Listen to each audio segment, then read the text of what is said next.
I'm staring right back at you, sniper. I see you. Also, welcome on. I'm starting in a second.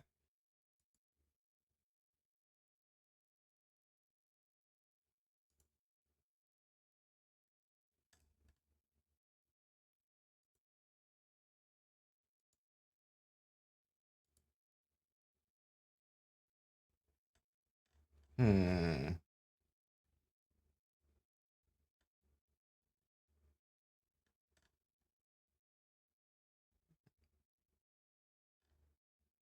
Yippee. Let me check something.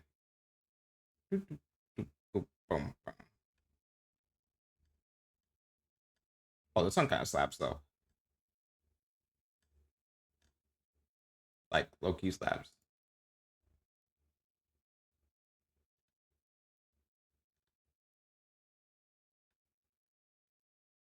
Yeah, okay, then I can do.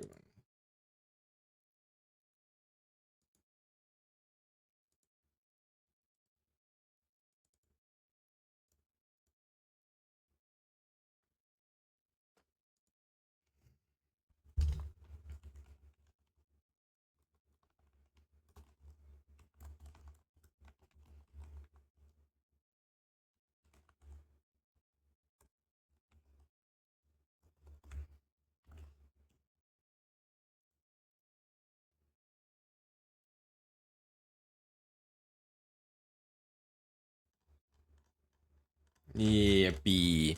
All right, I think I'm good. Turn down my music.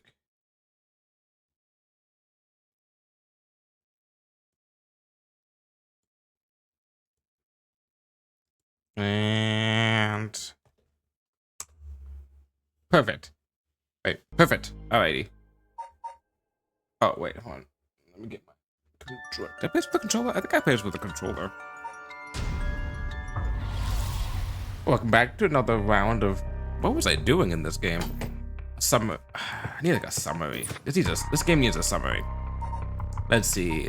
Last time I remember, what was I doing? We did all this stuff the first time we played. Then we started this the first time we played, and then we did more of her story, and then we found out about a murder. Oh, there was a river, and there was a dead body, and she found it, and it was a killer, and that killer was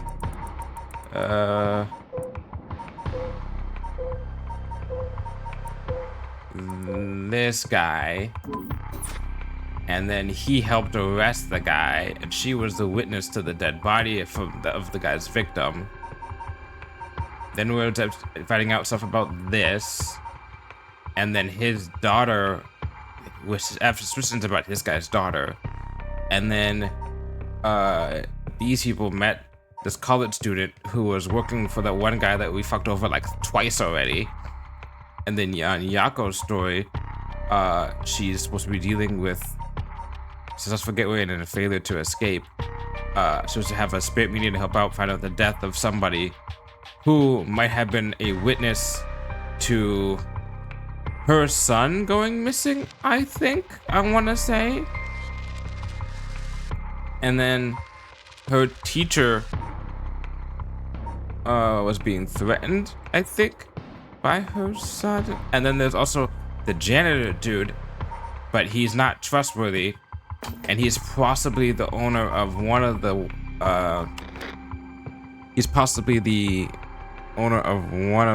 things that we don't have access to before. What was it?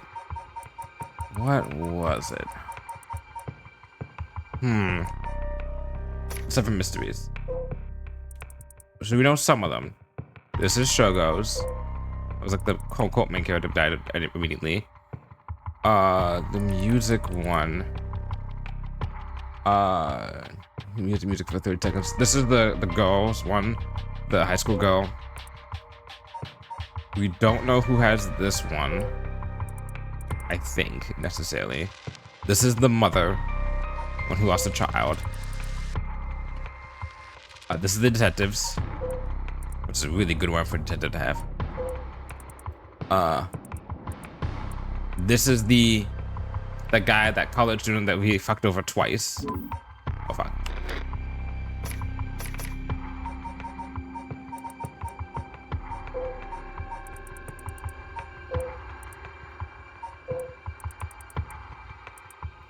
This one belongs to that professor. That's right, it belongs to the professor. Now I remember that.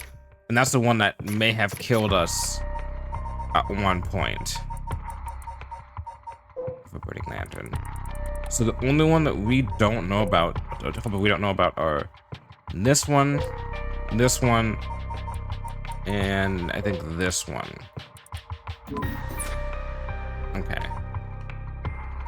So we have to do this thing now. Okay.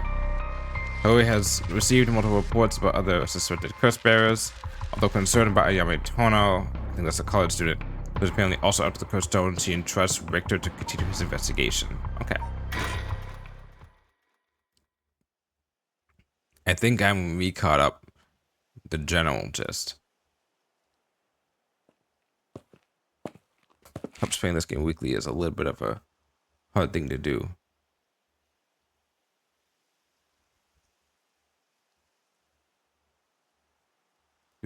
Let's see.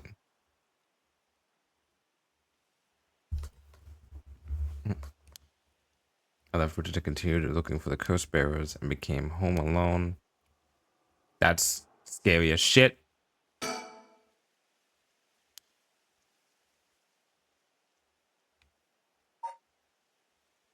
That's scary as shit. Wait here.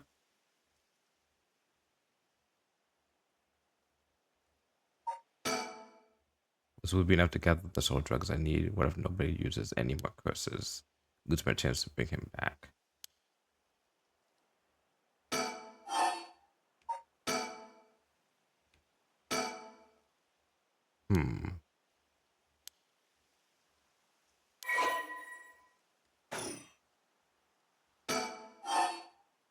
Wait here.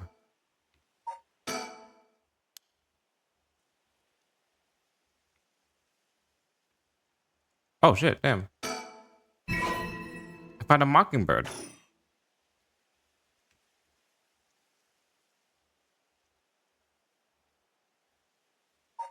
Okay. I don't like the fact. I think maybe it was wait here because of finding this. That's what I would hope.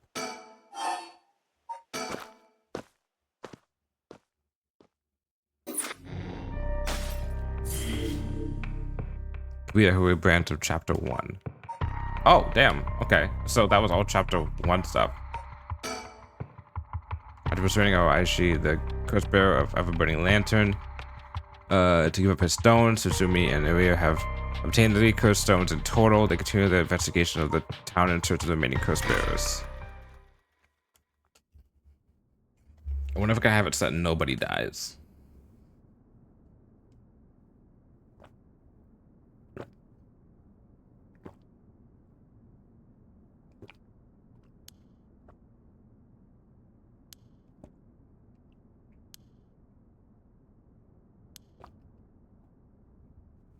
Oh, I was drinking, so I was reading.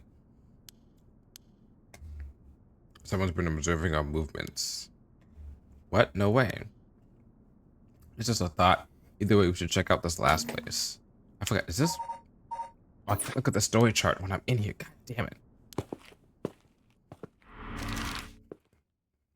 Okay. Kajaboy Park. Where else can I go? Wait, isn't this where it all started? Oh shit. It's the first guy. It's me. Whoa, whoa, whoa. What the hell is this? Is he dead? Damn it, we were too late. Was this a curse too? Wait a sec. But that's impossible. What timeline is this? Hang on. I'm going to call this in. Leave it to you. I'm going to take a look around. Wait.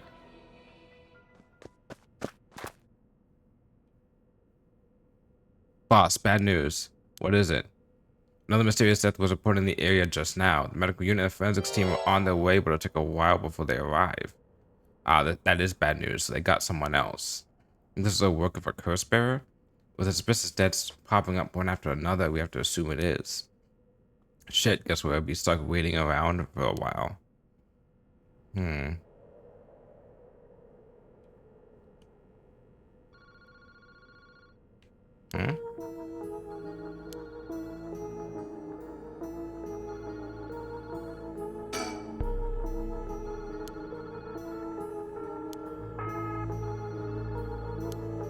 So if he got killed, that means he left somebody and then died from the effects of being cursed.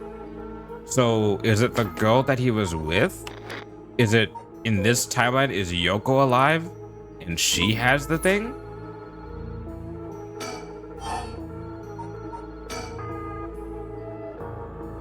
Side of the phone.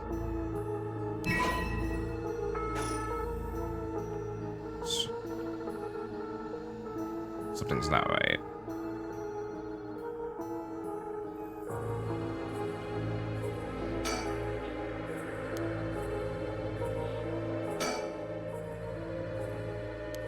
What about it? It's ringing. It sure is. Aren't you gonna pick it up? Oh, why would I? Why wouldn't you? It's super suspicious.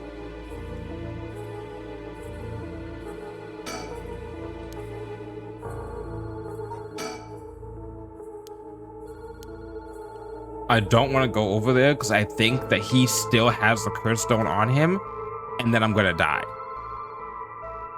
There's something about it that makes me think he still has a... Fuck it.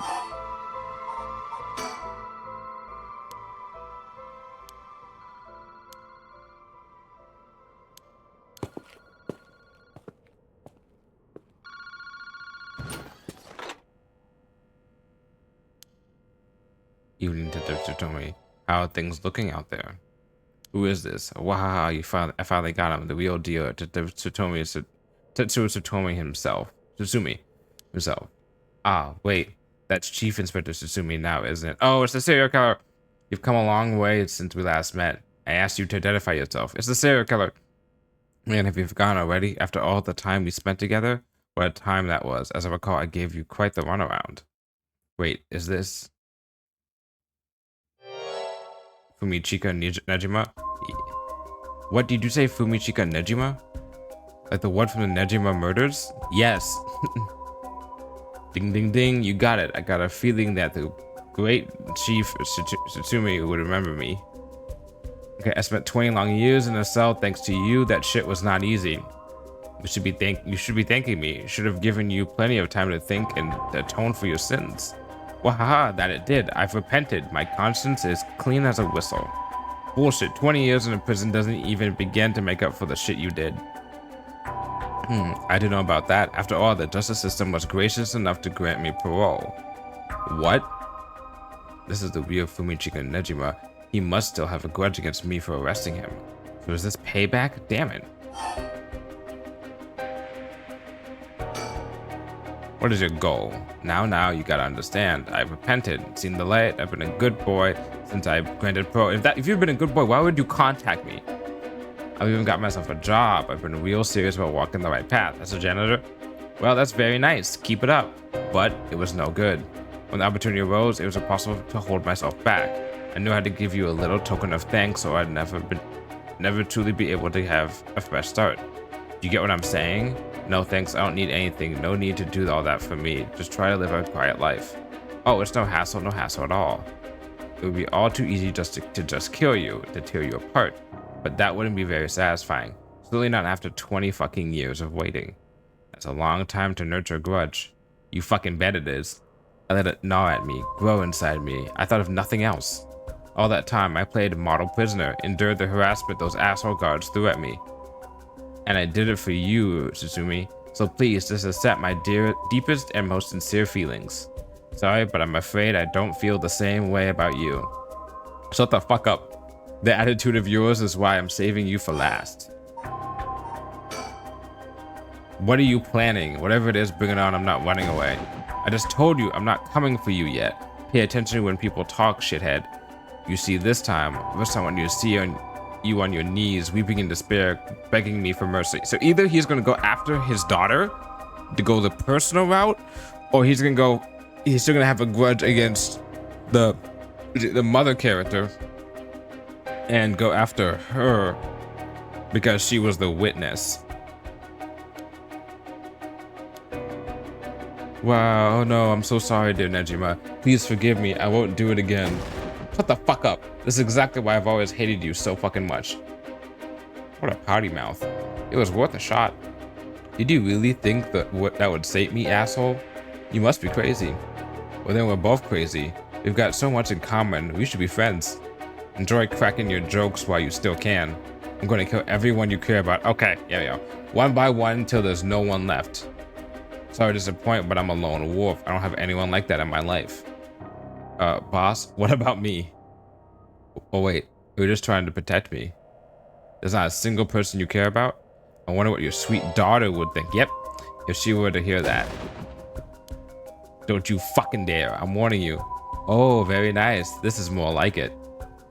She's living all on her own, isn't she? Attending university and all. Such a good girl. Oh my, don't tell me that she just happens to live in Hanzhou. What? She does? No, forget it. This isn't funny, asshole. I'm going to find you and make you pay. Ah, I love it. Keep going. I want to hear you lose your mind. It's music to my ears. Haha, fuck you. Look forward to chopping up your precious daughter. It'll be just like old times. I won't let that happen. Okay. So I'm done with that. I don't know why it's not a check mark. How do you know where I am? Wow, that's my favorite part. The sound of confusion in your voice. It's to die for. It's delicious. I can't get enough. I'm not telling you shit. Have fun racking your tiny little brain for it. Wahaha! Like a Waluigi. I guess I can give you a little hint. Go on. Well, you see, I have the one-sided read.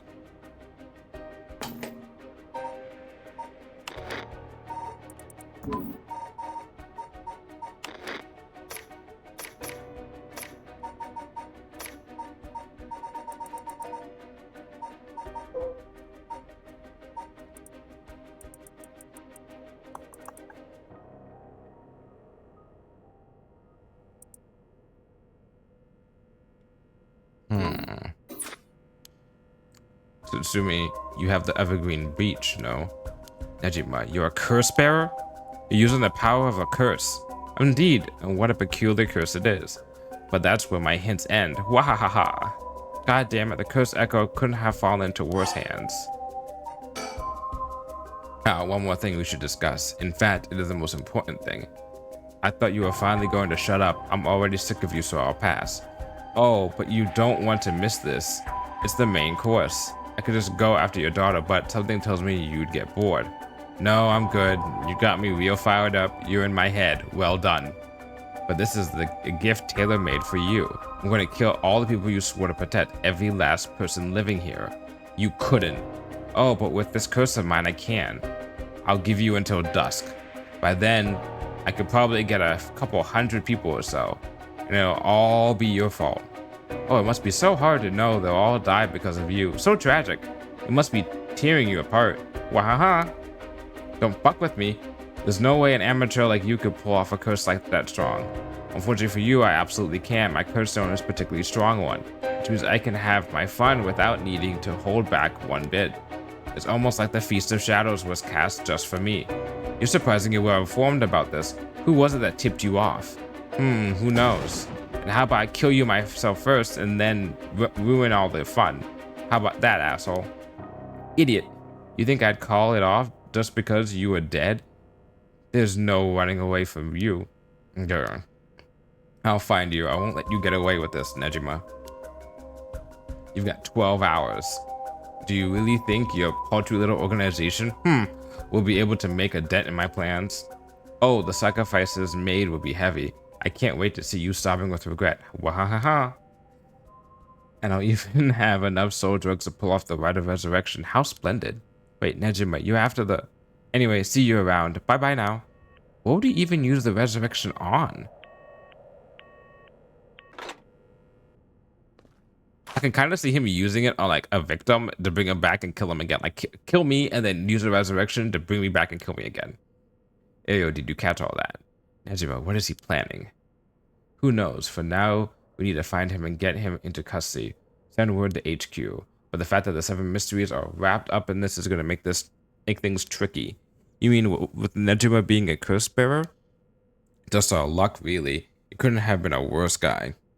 Sounds like his curse will be able to kill a lot of people at once. I like to avoid getting our investigators caught in the crossfire. We'll use them to find out where he is, but then we're going in alone.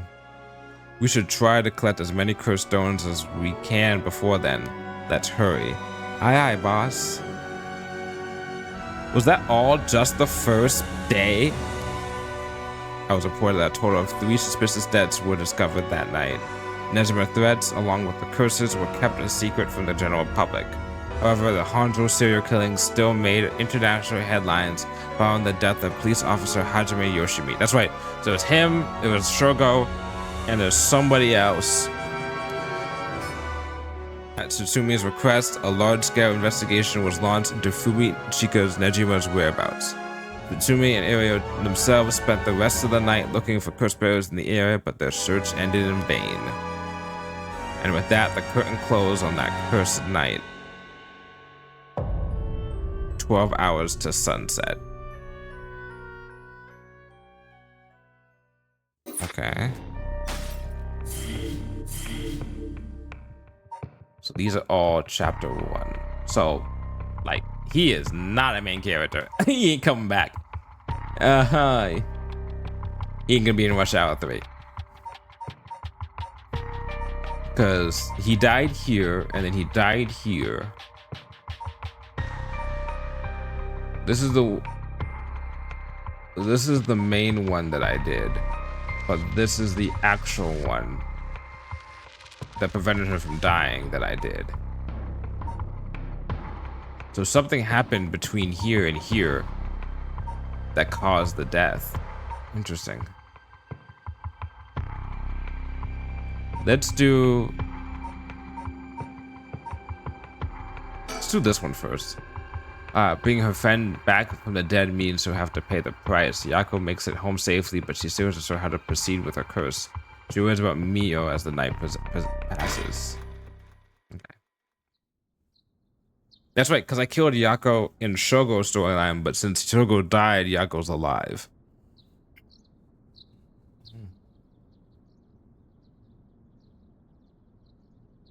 Oh, good morning, Yako. What probably happened is that the Shogo and Yoko were together, and then something happened, and then they left, and he probably tried leaving first, died, and then Yoko went into hiding because either she's guilty of something or she didn't know, and then she went into hiding because she was scared about it. Oh, good morning, Yako. So how many dead bodies were there?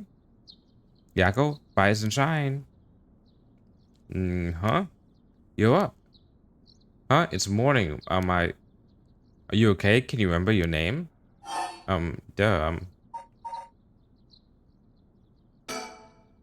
Yes, I'm Yako Sasaki. Good. Seems like you're fully awake. Oh, Mio, thanks for last night. Was everything okay? Yep, still alive. I couldn't dispel the curse echo or learn the identity of who used it, but I managed to at least get away. But in that situation, it's the best you can hope for. I'm sorry I got you involved in something so dangerous. I meant to look for you as soon as the sun rose. Oh, hi, Solix42. Oh, thank you for the follow. Welcome on in. We're just playing some Paranormasight, the 7 Mysteries of Hanjo. Is that the full name of it? And it's been a fun time. My first character is dead, but the rest of the guys are pretty okay. But welcome on in. I meant to look for you as soon as the sun rose, but I was just so sleepy. I can't even remember when I fell asleep. It's okay. It's only natural to be exhausted after what you went through. Besides, I also feel bad that you've been wrapped up in all this. It's supposed to be my job to prevent that from happening. Oh yeah, you said something about that last night. Just who are you exactly, Mio? Truth is, I've been trained in things having to do with the supernatural. Huh? You mean you can learn the... I just realized I'm not used to you saying my name Hope my favorite computer man is be doing well. Yeah, I guess I'm not. Yes, I'm not used to saying your name either, because usually I just see you like in like VR, I think, or something like that, or in one of the other discords. Uh, but yeah, it's nice to have you in. And yeah, I've been doing well. It's been a chill day. I did work, came back, slept, hung out with my roommates, and then now I'm doing this. But hope you had a good day as well. Which I'm not sure if you live in like the Americas or how like that have it during the night times, but I hope you're having a good night as well as too. But yeah. You mean you can learn that kind of stuff like you would from the flower arranging? I forgot, was it Mio? Yeah, Mio's supposed to be like a spiritual exorcist? And very awesome to hear, and thanks much. Oh, no problem. I always want to make sure that my viewers are like, the people in my chat are like, you know, rested and chill and stuff like that. Because I usually in my streams I'll try to be more like chill, or I can be like high in octane stuff. Like, God, I want to go back to playing flipping Vanquish at some point. But do that on stream at some point. Start that over for like the 20th time. But yeah, I like to make sure that my viewers have like a nice chill time.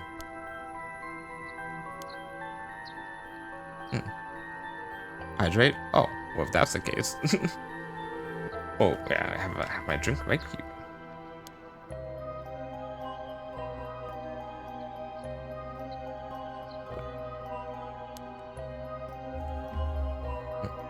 There we go.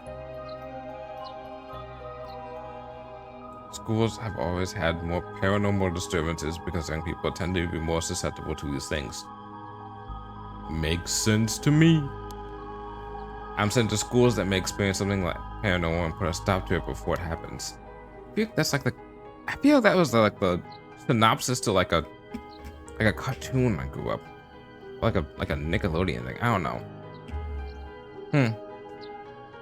So like a part-time job you do while being a student. I mean, it is like just straight up just like Yu Yu Hakusho when I think about it. Well, I do help maintain public order, but it's all part of my training, so I don't get any money. Oh, but you got it rough then. But still, that really is amazing. You were so cool when you faced off against the evil spirit. I never know if I should be happy when you compliment me like that. But anyways, I mean, why would you not take a compliment? It's cool to be called cool. That's why it's up to me to resolve any paranormal issues at the school. And I'm going to look into it, the cause of it all. Cause of all this. But for now, let's head to school. Yeah. Oh, do you have your curse stone? Now that it's daytime, its power's diminished. I should be able to hold on to it. Want to give it a try? Right, I do have it, but... Yako? Is it really so wrong trying to bring Michio back? I mean... Yako? You're being corrupted. I can't approve of it. The right may seem like a dream come true. We've all seen Full Metal Alchemist. We know how it ends when you try to bring something back. But if it involves taking the lives of other people, then... Yeah, true. I want to make sure this whole ritual ends without anyone getting hurt. That's what I believe and what I'll put before anything else. Come on, Yako. I'm sorry, but is it okay if I hold on to it? I promise I won't use the curse no matter what, but maybe there's some other way. I just have this feeling that I shouldn't give up on the possibility just yet. That said, I'll help you, even if it's to stop the curses. For the Michio that still exists within me. For the one who believes in the believes. For the me, believe in the me that believes in you. I'll settle things so that we can move forward. Okay, but if you ever feel in danger, you can give me the curse stone at any point. Right, thank you, Mio. Okay, then let's go. I am scared because I feel like she's gonna kill Mio. And I don't want that to happen. I'm just gonna prevent that from happening.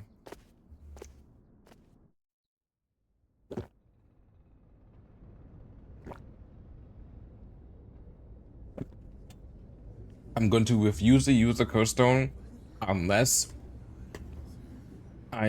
need to do it for self-defense. And it's guaranteed I need to use it for self-defense. I thought it was usually... I thought it... Would it be I thought it was unusually noisy? There's a big group of people and police in front of the school. Did something happen? If the police are here, then something must have. Oh, is that the third dead body they found then?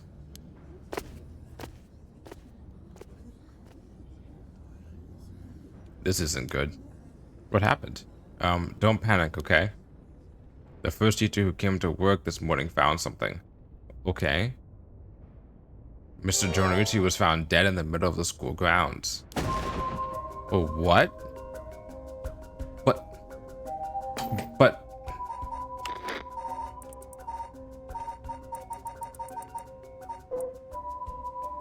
Oh, wait. He's not one of the curse bearer holders. I'm thinking of him, who was not... Was he at the school that night? I think he was. Because he tried to kill... He tried to kill Yako and Mio. But he was also at the school. And he was talking to her. But then he was found dead. Didn't he say he was being threatened by... somebody? Was it that he was being threatened by her, or was it that he was being threatened by her? Huh.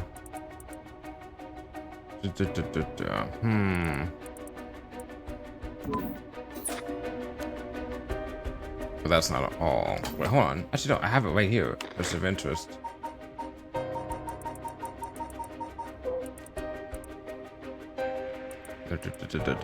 However, no, it doesn't say who was being threatened by. I forgot.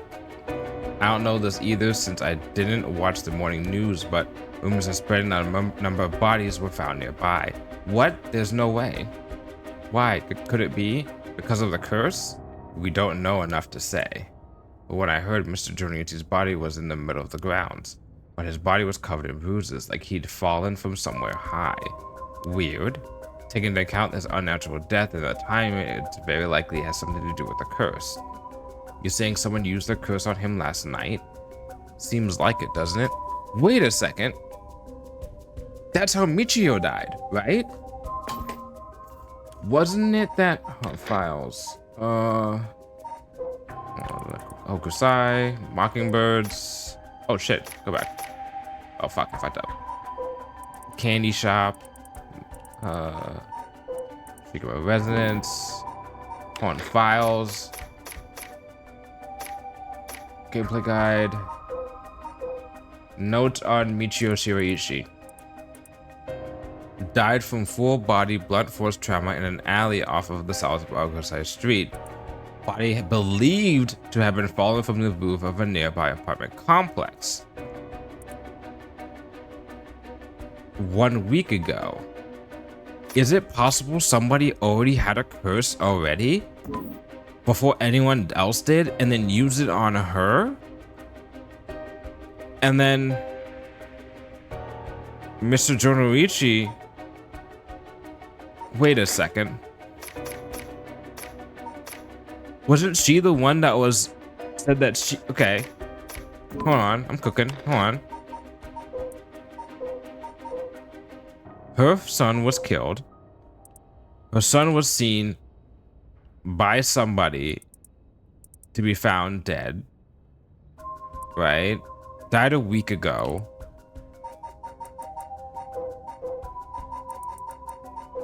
Right? He is most likely... He, in my opinion, I think, yeah. I think this guy is this guy. Got out of prison, wanted to get revenge on her for being a witness to the murder stuff, and then a year ago killed him. The only witness, the witnesses of that would have been could have been her who saw it. But she also may have had beef. I think it's her who has beef with him and was using something over him. She dies from maybe a curse stone. He dies from maybe a curse stone. We don't know. The only curse stones we don't know. Oopsies. the effects of this point are, you know, this one. We don't know this one. We know this one. Okay. The one-sided read, right? So I think that this serial killer is using the one-sided read, use it on the girl that witnessed him do a crime a year ago, and then also kill the dude who's related to the girl who saw him do the crime a year ago. And the crime he did a year ago was to get revenge on someone who saw him do a crime 20 years ago. And now he's just like, fuck it all. I think that's it. But there's still like 2 other curse bearers out there. So the curses really do kill people? And someone used it. Keep your voice down, okay? What would happen if another curse bearer heard you? Sorry. Okay. Alright, I think... Open updates page. Dead. Dead. That's it, just dead. Okay. I wish we had a little more information, but they've locked up the front gate. Don't you work with like a special like investigation unit? Can't you use that like a little? I guess they're secret, so she can't use that to get more information out of the cops. This isn't Detective Conan. Maybe we could sneak in through the back entrance. That person over there, isn't that Hitomi Okuda? You're right, that's unusual. But she was at the school last night too, and she was talking to the victim. She must know something about Mr. Jonoichi. Let's see what she has to say. She was the last person us as a player has seen with the victim. And also these two as well has seen with the victim. Huh. So you're telling me the 2 of you were the ones at the school last night? No sense hiding it then. Plus I owe you one, Mio. I'll tell you everything I know. Thank you. She owes you? Oh, yeah. Right after I transferred here, there was a bit of trouble. She gave me one of those, what was it? Exorcisms. Huh. So that's what it was. Okay. Did you hear about Mr. Jonoichi? Heard about it. I've known about it since last night. I saw that asshole bite it on the school grounds myself. What? You saw it happen? Tell us about it. What happened exactly? I don't really know myself. It was pitch black. What I can tell you... It was about almost dawn, probably around 3. He started freaking out all of a sudden. Ran out onto the ground like something was chasing him. Then he screamed, somebody please help me, forgive me, Michio. Or something like that while he was running around. Michio? He mentioned Michio? Was there anyone else out on the school grounds? It was too dark to see from where I was. But just for a second, I think I saw a girl in a school uniform with her hair in braids. Oh? I didn't go out to make sure, so it could have been nothing for all I know. But that's impossible. She's supposed to be dead by this point. Then I heard him begging for his life like I was wrong and I'll do anything. Then all of a sudden, his arms and legs snapped. Even though he was just standing there. We got him, boys. We got him. One-sided read, owned by the serial killer. He cut off the arm and leg off one side of her body and then threw them into the canal. That's the important part. That's how they die. And I'm guessing the one-sided read can kill a lot of people that way. It totally was Neji, fuck, I don't know how to say his name, the serial killer. His arms and legs broke without anything done to them. He fell over and quit moving, so I thought I'd better get out of here. Something was not adding up though. It's almost too easy. Then he croaked, that's all I saw. But from what you told us, it almost sounds like Michio's ghost chased down Mr. Jonoichi and killed him. Hell, if I know anything about that, I'm just telling you what I heard him say. Okay. Did you tell that story to the police? Nope, but I ain't gonna. Can't count on them for shit. Not like they'd believe such an insane story anyways. True. Right. But there must be at least one person the police were trusting, right? Yeah, I guess. There was this one cop who always got on my case about... No! No, that fucking sucks. The one cop that she actually fucking liked also died last night. God fucking damn it. But he died just the other day. Oh, he did? What was last night? Like, I'm sorry to hear that. Everyone who gets involved with me ends up dead. Maybe I really am cursed. Pisses me off. You've got it all wrong. The spirit that possessed you wasn't that kind of spirit. Huh? It wasn't? Yeah, this was just an unfortunate coincidence. Although I'm sure that was hard enough for you. Okay. He told me, he told me you were possessed by some kind of evil spirit. I don't understand it all too well myself. What I can say for sure is, thanks to Mio, the weird symptoms that were happening to me all went away. Yep, some people are born with a natural sensitivity to the paranormal. They tend to end up isolated as though they struggle to relate to the people around them.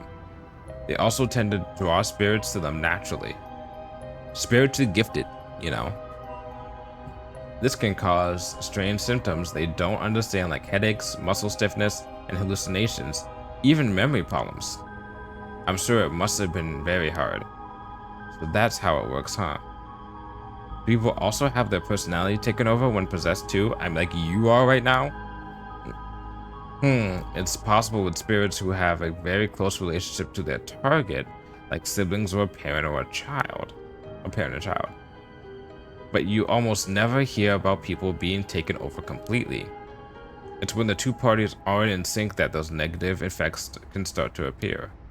So the seance, or whatever you see on TV, are all bogus?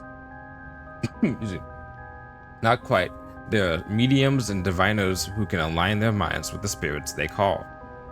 Though there are people on TV who are just putting on a performance. Huh. Don't believe everything you see on TV, folks. There are people who in life had extremely powerful spirit sense, or a deep connection with the person. I feel like the Ace Attorney series would fit perfectly in here, except this is like definitely much darker. But even they shouldn't be able to completely take over the person they possess. And even if they could, it'd only be enough to pressure them to choose certain behaviors that wouldn't be unusual for them to do on their own to begin with. Okay, so it's not gonna necessarily make you be a complete tonal 180 personality shift. It will make you do things that you kind of would do, but it's like if you go on a diet, you know, and the ghost is like, well, you should have some chips, you know, and you're like, actually, you know what, I'm still hungry for some chips, you know. It's not like there's something you go out and kill somebody and like, yeah, sure, if you're someone who likes peace. It's like it will nudge you in a direction of something that you could have done, but it's just goading you like a friend or a, you know, a peer pressurer. But if that's the case, wouldn't you not know if you were choosing that behavior of your own will or not? Hence why there are lots of cases where people don't even realize they're possessed. Interesting. I wonder if this talk right now has any relation to anything that we've done so far. Wait a second. If this is like maybe it's like 999, we got very meta in the game. Maybe it's the same thing with this, because it started off with like the TV thing, right? And like, look, even like if you notice, I'll use this thing. Even the background of this is all TV. Like we're looking in and influencing things. And I think they basically established at the beginning of this game when talking to that masked man. Where is that guy? Go down. We're talking to the storyteller dude, right? That we're kind of like a spirit. And wait. What if we're... This is a crackpot theory. I like tossing out this shit. What if we're Michio? Or like someone that's like already been dead. You know. You, fuck. Wait, where's that? What's the other guy? The guy who, the police officer that died. Pipes. Yeah, you. Yeah. What if we're like a spirit and like we're, because there's other games like 999 have done that before, where it's like it gets, I'm gonna say too much in case anyone watches this and wants to play 999, but yeah, where they do meta shit with that in terms of what you're controlling, what you actually are, and technically same thing with Virtual Disaster Reward. Which, speaking of, by the way, a small stop right there. Those games are on sale on Steam right now, and if anyone has not played them, they should, because 99 is an amazing game. You can see it in my Twitch page. If you go to my about whatever, that my favorite game, one of my favorite games is 999. But this,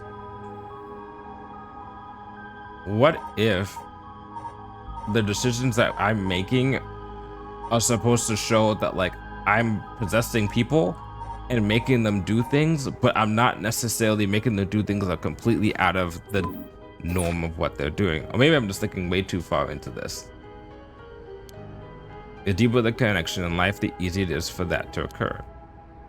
I see, getting possessed by a spirit is pretty complicated, huh? Behaviors and memories of the host, interesting. It must have been tough for you being possessed for so long, Hitomi. Whatever might happen to me doesn't make any difference. Me being able to see spirits and stuff has nothing to do with how things ended up like this. Yeah, it's not like being able to see them is your fault either. Same goes for me. Maybe it's just something we have to live with. I think you have a knack for yourself, Yako. I bet you can see them too with a little training. I think I may pass. Isn't there like a whole time manga says anime about that? Like that one like high school girl who just sees like spirits and she has to pretend to not be able to see the spirits. And like they're even like in her like family like apartment or house or whatever, and what was it called, Myoko-chan or whatever? Went out like maybe anime for that came out like what, like last year? This year? So that's why you do the job you do, huh, Mio? I thought she was a weirdo when she showed up, all of a sudden saying she was going to exorcise me. If you hadn't said anything, I probably would have knocked your lights out. You tried to perform an exorcism on her without telling her anything? You see, in my experience, most people don't understand no matter how much I explain. They only accept my explanation after they see the results. Huh, I guess that makes sense. That's all I know about the asshole's death. Hey Mio, I've been thinking something. The way she described it reminded me of something. The way Mr. Jorinichi died, it sounds a lot like how Michio died. See? I caught it. Very similar. Of course, I didn't see it myself, but the state Michio's body was in, it was like she had been fallen from high up. Could have been they killed by the same curse? I don't think so. The curse of the 7 mysteries hadn't manifested when she died. Oh, maybe I'm wrong then. And if we can trust what the spirit board said, that Michio died in an accident. Oh, right. Maybe I'm wrong then. There goes my one crackpot theory. That's all I know about that asshole's death. Okay, so we're done with this part until later. Hitomi, last night before you witnessed Mr. Jorinichi's collapse, can I ask you what he and you were doing in the classroom? You gonna tell the cops? Oh, right. With everything that happened with Mr. Jorinichi, they'll suspect you if we told them we saw you with him last night. Anytime something happens with someone like me, all those shitty adults start jumping to conclusions. I understand I won't tell them. You wouldn't have been able to kill him anyway. If you say so, then I don't mind telling you about it. So last night, that piece of shit Jorinichi called me over here acting like he was going to attack me or something. What? How terrible. Whatever. I'm glad he's dead. He had it coming. Calling people worthless and a cancer in society when he doesn't know shit about them. And also was the one always acting like scum, if you ask me. Is that so? Can you tell us more in detail why he called you out in the middle of the night? It's hard to explain. Where to start? It's hard to explain. Where to start? Okay. What do you mean by Mr. Jorinichi acting like scum? Was he doing something bad? You know Michio Shiraishi, right? The girl who killed herself? Huh? Michio? I don't know everything, but the creep of a teacher had some dirt on her, and he was using it to blackmail her, call her up after school, and make her do whatever he wanted. Ugh. What? What do you mean when you say whatever he wanted? I'll leave it to your imagination. Nothing that a couple model students like you would ever get involved in. No way, that's... How? What do you mean by dirt? I don't know anything about this. How could I have not known about this? Oh, shit. Well, that explains why he also died, because if Nejima knew that he had information on the killing of that kid, if she had information and he had information, he will... Wait, but... Oh, wait, yeah, because that happened a year ago. So he would have gone back to prison. Yeah, so Yako, I know how you feel, but try to calm down. You got guts acting like you were her friend. Junichi really did a number on both Michio's body and soul. She probably felt she couldn't tell anyone, like she had to suffer alone. No, how terrible. And told me, how do you know about this? I just happened to walk in on it. Oh. I know the spots around the school people go to when they want to stay out of sight. He ran off in a panic when I yelled at him, asking what he was doing. Walked in on it. I couldn't just leave her alone, looking like she was about to cry, so I stuck around for a bit. It told me it's a real G right there. She told me everything that happened in whispers. She probably figured I wasn't the type to spread that stuff around. But she never asked for my help. She told me that she was fine and to keep it a secret. And why? She probably thought she had to grit her teeth until it was through. She was naive. I tried to tell her that if you give guys like that an inch, they'll take a mile. She kept saying about how it was her punishment. She was soft. No. In other words, she really did witness probably this kid go off with like the adult. Oh. I wonder if maybe she saw the kid and then the killer was like, oh, that's my son. And she's like, oh, okay, cool. And then she like guided him over to the killer, not knowing so, accidentally. And then was wrapped with the guilt. And then what's his name? The teacher saw that, started blackmailing her. And yeah, of course, Junichi didn't change. He kept on doing what he was doing. I don't understand either of them, but that's as much as I was involved. And then she killed herself. Nothing I can do about it now. And told me, if you knew about it, then why didn't you? You trying to say it was my fault? She told me not to say anything. She told me she was fine. So what the hell more responsibility do I have other than what I already did? Yako, there's no point in blaming Hitomi. Michio, why? Did you hear what this dirt was? Nope, never heard what it was. But we know, kind of. We know that she had information on...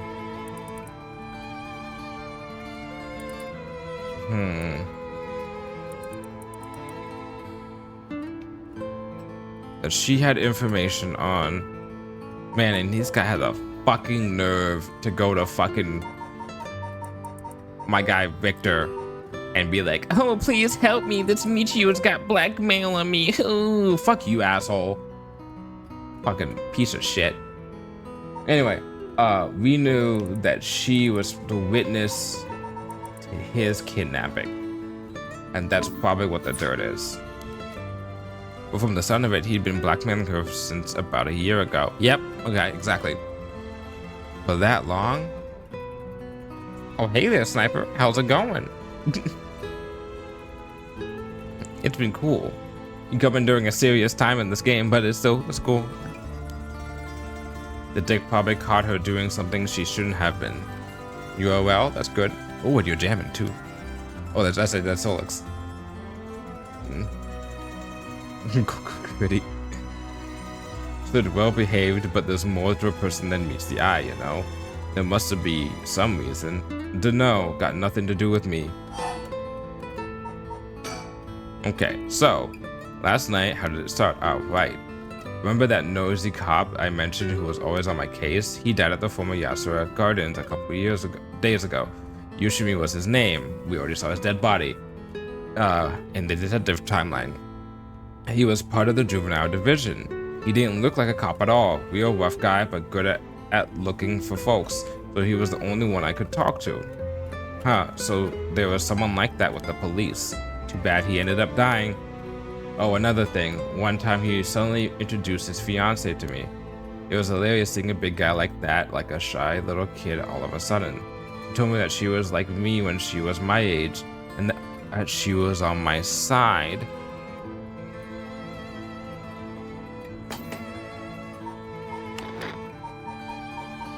Do we have ages here?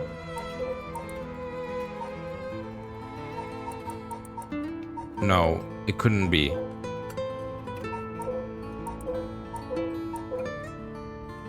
No, it wouldn't be. She wouldn't lie about trying to bring back a fucking... Nah. That couldn't be the fiance, could it? Nah, I highly doubt that. As much as this guy, her quote unquote, maybe, well, we don't know. Must have been a terrible loss for her too. Yeah, I do feel a little bad for her when I think about how sad she must be. And I saw him at the gardens the night he died. Uh-oh. God damn. You really are a bad luck magnet, huh? Whenever I would get worked up over something, Yoshimi always took me straight to the park. Didn't listen to whatever it was I was pissed off about. That day he called me over there like usual, but something seemed off about him, like he was worried about something. Worried about something? Yeah, he asked me for a favor too. It was pretty unusual. A favor? What kind of favor? He handed me a weird talisman and asked me to hold on to it for him. A talisman? Yeah, just a normal good luck charm. Have I seen a talisman like this before? I figured that's it, then sure, I'll take it. I have it with me now. But that wasn't all.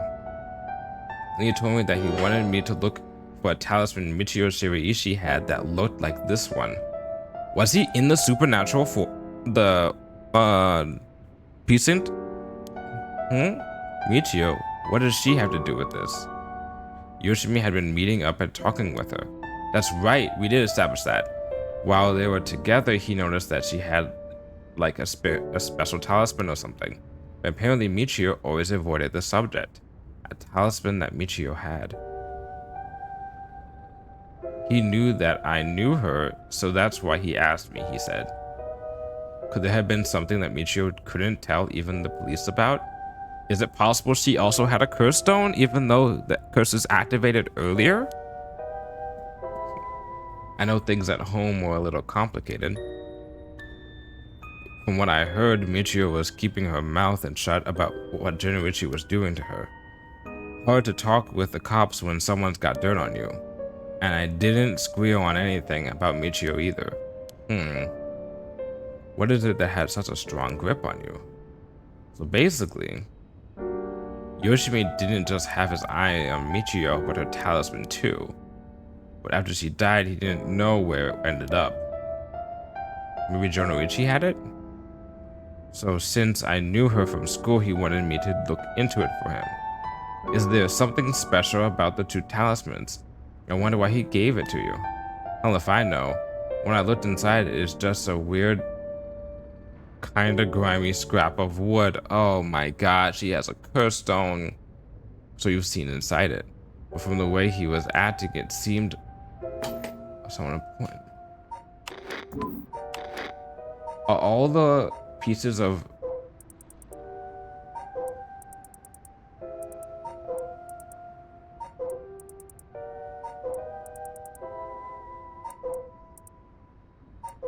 I feel like these are all pieces of wood. Maybe is it a curse stone or is it not? But from the way he was acting, it seemed important to him somehow. But to be honest, what he was asking was a pain in the ass. I figured he had to be serious about it. Oh, and since he died right after that. Yeah, he even said to me, if anything happens to me, take these two talismans. Give them to a guy named Nakagoshi at the police department. Do I even know a fucking Nakagoshi? Interesting. Knowing what I know now, he probably felt that something was going to happen to him. Oh, Nakagoshi. Do you know him, Mio? No, I've just heard the name, I think. So there really isn't Nakagoshi. That's a relief at least. Anyway, it didn't feel right just ignoring a dead guy's last request. Hitomi. Yeah? That talisman, you mind if I had a look at it? Sorry, but I don't trust you all that much yet. It's important to me. Oh, okay. Fine with me. So last night you were looking for the talisman Michio had. Yeah, and I figured that piece of garbage teacher would know the most about Michio. I asked him yesterday afternoon if he knew anything about her talisman. He gave me some cryptic response like, I can't talk about it now. Come to school tonight. He even gave me the code to the lock on the back entrance. He seemed pretty willing to give it out, so I wouldn't be surprised if he's used it for secret meetings before. Ugh, I can only imagine. We climbed over the front gate to get in. So yeah, we met up in the classroom in the middle of the night, but nothing he said made any sense. Like that I was really Michio and stuff like that. He went on and on about how it was my fault and that only if I hadn't been around or something. He grabbed a hold of me, breathing heavily. Ugh. What, were you okay? Yeah, that's right when you two showed up. I was able to get away while Jonorichi was freaking out. Oh my gosh, good thing you got away. So it's really all thanks to you two that I got away. Cool, so can I have the talisman then? But I didn't get any info about the talisman, so the whole thing was sort of a bust. Afterward, I was wondering what you two were up to, so I hid nearby. Then I saw you and old man Ashimiya talking, and then Mio showed up. Oh, you did? Ashimiya, isn't that the fucking...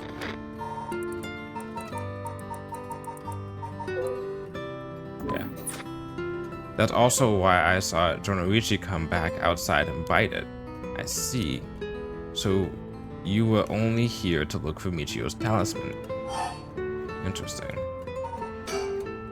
I was dumb to fall for that creep Jonorichi's trap so easily. Could have gone a lot worse, but I lucked out. What you described does sound like Michio killed Mr. Jonorichi. She did have a reason to hate him after all. Very valid one. No way, you mean like that was a ghost? Like for real? Those who die bearing strong resentment or regret can occasionally become spirits, either bound to a place or roaming freely. However, it'd usually be impossible for them to kill the living. Most don't have that kind of power. But it's possible they could possess someone close to them to act on those lingering regrets. Huh, wonder if that's what happened. Alright, then supposing what this...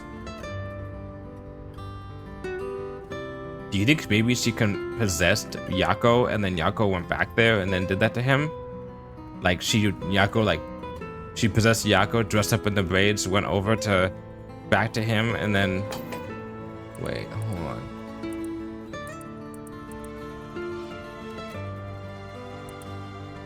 I saw that talk and then Mio showed up and that's when I saw Jonorichi come by outside to bite. Okay, so it wasn't her. No.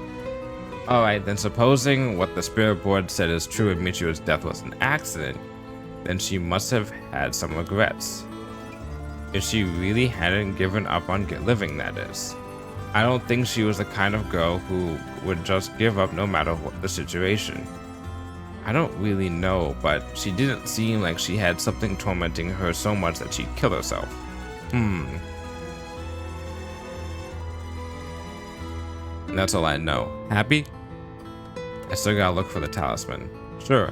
Thank you, Hitomi. Oh, if you find anything about Michio's talisman, we'll be sure to let you know. Thanks. Oh, can we get your contact info? Where can we normally find you? Right, I'm not home most of the time. Usually I'm at a friend's place. Here's the phone number. Thanks. We'll call her if we need to talk you through. And, what is it? You're easier to talk to than I imagined. I was kind of scared at first, but not anymore. Just shut up. You were the one avoiding me. Anyway, catch you later. And don't die out there, okay? Thanks, we'll be careful. I feel like having a show about just these three girls, like, trying to, like, solve, like, murder mysteries would be pretty cool. Like, spiritual ones and stuff. Got a lot of new information. So it's like Mr. Jonorichi was killed by a curse, just as we thought. Which means there was a curse bear at the school. Multiple, in fact. Multiple, you think so? Yes, the cursed echo we experienced in the school and the one that killed Mr. Junichi seemed to be different. People in the school at the time other than us were Mr. Junichi, Hitomi, and old man Ashimiya, who you ran into. I mean, we know it's Ashimiya because I told him information in one branch, died, and it's like, maybe there's somebody you shouldn't trust so much. And I'm like, oh, okay, okay, thanks, game. I was thinking it would be among them, but there was one more person who told me he saw a girl in a school uniform with braids. What Hitomi was saying, it doesn't seem like she's the one. Mr. Jonorichi is pretty suspicious, though. If he were a curse bearer, it would certainly explain why he was killed. But we know about which one it was, because, right? Because it got really dark, right? That was the whole entire point, and we're like, oh, hold on,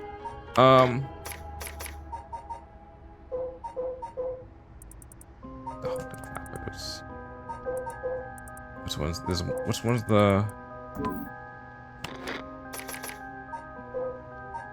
no, it's not Fool's Possession, Beckoning Light, Haunted Clappers, Evergreen Beach, Tycho, Foot Washer, One-Sided Reed, Ever-Burning Lantern. Okay, this one kills by disembowelment one who finds themselves trapped in the darkness of the curse echo. We found Mio dead in the bad ending, after being slightly disemboweled. Someone who was in the darkness. We were put into the darkness in that situation, in the classroom, and that's where we started to flee, which means this is the curse that was used on us. If this was the curse that was used on us, 100%, then the person that we know as the player that actually did this wasn't the one who killed, because it wasn't disembowelment, but the one who, not the one who killed Junichi, but the one who tried to kill us. Oh, we know that person definitely. It's him. It's 100% this guy. Right. That's why I say there are multiple. So Junichi is, I think, innocent. I don't think he had a curse. But Ashimiya, no. That guy is definitely one of the cursed people. Oh, right. The person who killed Mr. Junichi would have been one too, which means it must either be the mysterious girl or old man Ashimiya. Yeah, we should certainly be careful of them. That said, the mysterious girl and the fact that Junichi thought that Michio was attacking him has me wondering. Of course, I doubt Michio herself was actually there, but oh, I just remembered. I saw Mr. Araishi outside the main gate last night. You did? It's likely he's involved with the curses given. God damn it! That he's the one doing research on the rite of resurrection. They don't know that he was a curse bearer. So we'll have to be careful of old man Ashimiya and Mr. Araishi. Okay, good. I want to believe that not all curse bearers will be hostile, but as for what to do now. So I'm still confused, right? I can't tell the story chart that I have. Are these multiple timelines or one timeline, right? So if it's one timeline, then we don't have to worry about Mr. Araishi anymore, because now the detective has the curse stone. So we're clear of that problem. We have to be more worried about the other guy, who I still suspect, the janitor guy, Ashimiya. No, who I still suspect of being the killer, the serial killer. Najime? I'd like to find out who's responsible for the Feast of Shadows that set this off and how they did it. Yeah, that's very important. So I don't think we'll be able to end this without stopping it at its source. That makes sense. In which case, next we should do what exactly? We need to talk with Mr. Araishi. He definitely knows something. It should be safer during the day, so I think we should try to look for him. Got it. I'll help in any way I can. But the school is closed. I wonder where he could be. Let's try heading someplace someone may know where he is. Where to go then? Okay. We're at the school. We last saw him. Okay. Assuming, oh, this is a good. Oh, this is a question. Where would he be?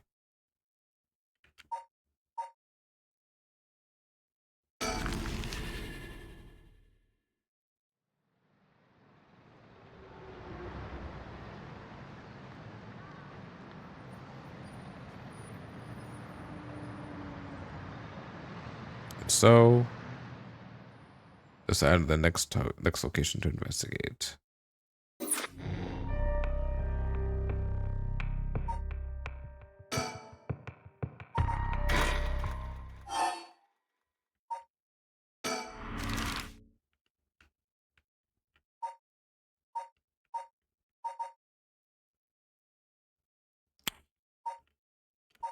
I did Rogan Bridge. Let's do Komagata, and then let's do Yasuda.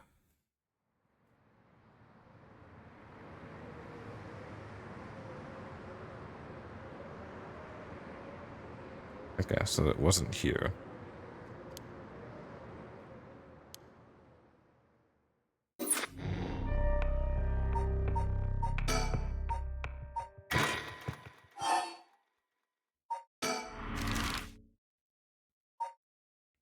So I think it was 3 suggestions. Not the candy shops, either Yasuda Gardens or the school. Let's try the Yasuda Gardens, then the school, then the candy shop.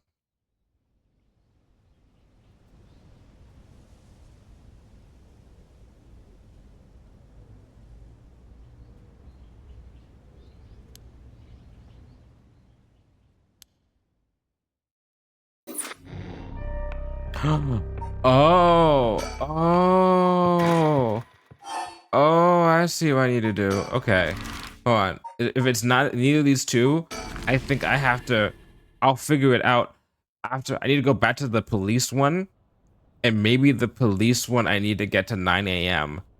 and then pick a location, and then I go. So if I do this one, I bet you the candy shop is not gonna have one either. So I'm gonna have to go back to the police one, pick something where I need to go for them, and then nail it there. And then, oh god damn, I'm gonna have to guess this shit.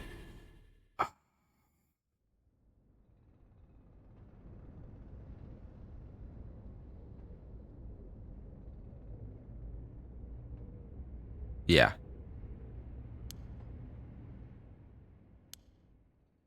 Yeah, okay. Yeah, fucked up. Okay. Okay, fuck, this is gonna be hard. Because now I have to go to a point at 9 a.m. here, and then hopefully it'll stop me and make it so I have to stop there and then go back to the girls and then resume and then go to that location. Oh, fuck, it's 9 a.m. for you. God damn it. Kanishibai Park. God damn it. Maybe I'm wrong. Were you there at 9 a.m.? Sorry for the wait, boss, but I managed to gather some information. Took you long enough. He's been up all night gathering information. Must be nice to be young and have that kind of energy. But I'm glad to have him on my side. Gave me a chance to rest up. Okay, is the dead body still here? Oh. Neat. Got a mockingbird. Things at the station were pretty hectic, but I managed to get some info. Let me fill you in. Thanks, the floor is yours. Okay. A total of 3 mysterious deaths were confirmed in the area, including the one in this park. So let's start with that one, the young man we found here. He's been identified as Shogo Okui, 25 years old, a regular old office worker who worked around here. He died of asphyxiation due to water in the lungs. He drowned. He drowned in the middle of the park? That's not possible. It's gotta be a curse we're dealing with here. About that, boss, isn't this park associated with one of the 7 mysteries too?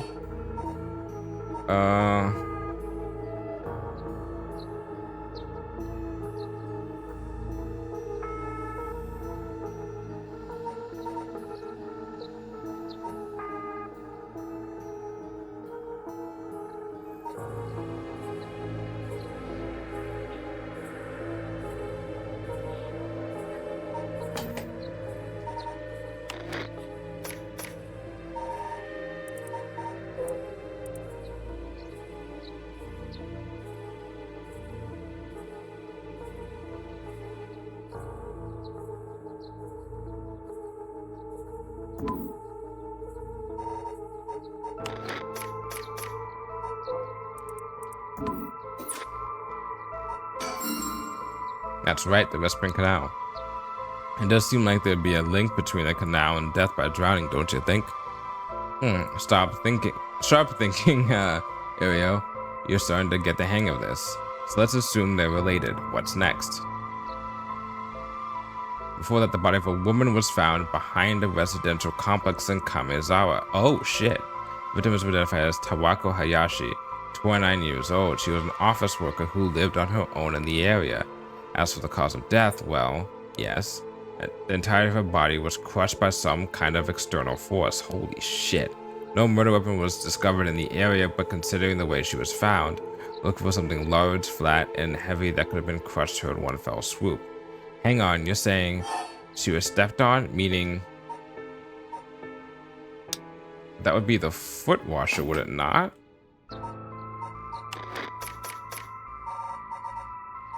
I thought by crushing one who heard the command wash. Yeah, okay. Exactly. Crushing is the foot washing's mansion's modus operandi. It's MO, if you might say. The place the body was discovered is also known to be related to the Seven Mysteries. Then this is the Namigaki's doing? Shit, I knew he'd use it. Judging by the amount of soul dregs, the victim was just a regular person, not a curse bearer. Guess we should report this to Paranormal Affairs. So we already solved this case. We already know who did it. He's already gone. And we also have his thing. We already have his curse stone. So that's easy. And for the third victim, he was identified as Kohei Jonorichi, 32, a teacher of the Komagata High. Oh, I guess they'll say, because that detective that we found that was dead was from a different night. Okay, so yeah, that's why there's 3 killings. All right. Cause of death appears to be external trauma from the fall of a heavy blow. The impact crushed his arms and legs. Since he was found in the middle of the courtyard, he couldn't have fallen from the gymnasium or the main building. A teacher dying at a school, and not just any school, Komagata High School, houses one of the 7 mysteries.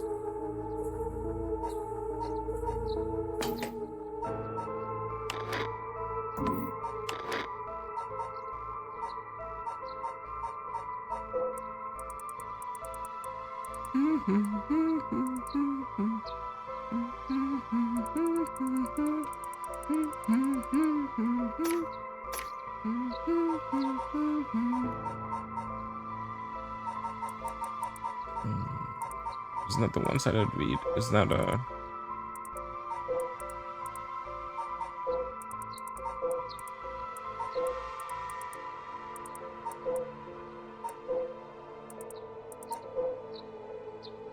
forced possession?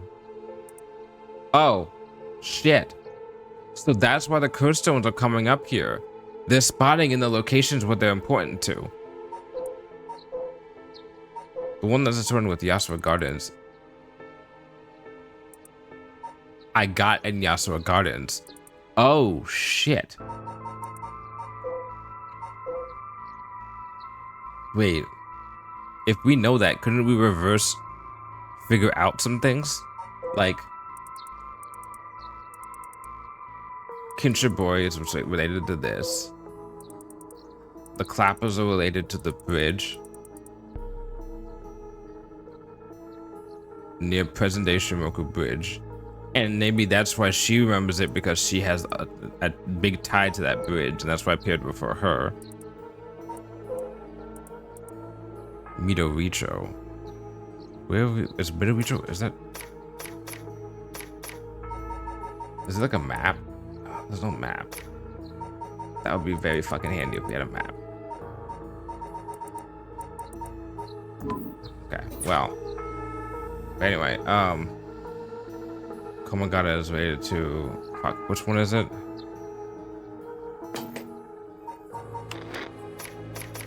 Was it Fool's Possession? Yeah. Right, it's what the Fool's Possession is supposed to be. It's too big of a coincidence. We can't rule out the possibility that this death was also the work of a curse. I see, either way, it seems all 3 victims can be tied to the 7 mysteries. There's probably a curse bearer at the center of it all, pulling the strings. But you've got a point, all these strange deaths do point in one direction. That's right, and Hajime's case wasn't all that different either. He also died of mysterious causes in a place connected to the 7 mysteries. The problem is that the timing doesn't match up. He died before the curses were activated. Was it the talismans? Was it like the talismans were preventing him from dying? Could have been hit by a different curse, one that didn't have anything to do with the 7 mysteries. That's a thought, but if that were the case, we'd be dealing with a powerful practitioner, one who can pull off a curse like that without using a curse stone. There aren't many people in this day and age who can do something like that. Oh, really? I see. I don't know too much about that stuff. I'd be more surprised if you did. Maybe Hitomi accidentally actually really did kill them. Okay. Looking at these deaths, it seems like many of the curse bearers acted last night, but we can't rule out that there are more killings from which the bodies haven't been found. Yikes, I hadn't thought of that. But this one silver lining. Judging by my own curse stone, it seems that the curses can be activated when the sun's out. Oh, that's good news. Great news. So basically, we were safe during the daytime. Exactly. It's also likely why Nejima gave us until dusk. He must have known the curse stones couldn't be used during the day. Either way, we've got till nightfall to settle this. It's time we flushed out the other curse bearers. Alright, boss, let's do this. Okay. At the moment, we only know of the identity of 4 curse bearers, you included. But in total, we know more than that. Because we know, they know, them, this college student, the professor. Who's the 4th that they know? Utara the foot washing, Hideki Reshi had the ever-burning lantern. We've got both their curse stones. Oh, Nejima, who has the one-sided reach, that's 3. You, that's 4. Harue, who has the people go on fire one, so that's 5. Yako, which is 6. Shogo, which is, or Sogo, what was Sogo, maybe now Yoko, which is 7. So that leaves 2 ones that we don't know about at all, right? We'd better figure out who the remaining 5 are quick. How should we go about looking for them? There's no point in searching blindly without a lead. Let's focus on other things for now. Tracking down Nejima may lead us to the other curse bearers too. Either way, he should be our top priority. He can do some real damage if we don't get him. I also want to look a little more into Yoshimi. I got a feeling there's some connection there. Alright, boss. Sounds like we've got our work cut out for us. Okay. Go on the surroundings.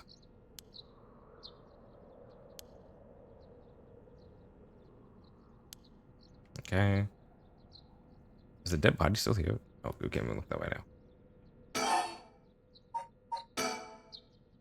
Asked around Sumida's community safety bureau where Yoshimi was stationed.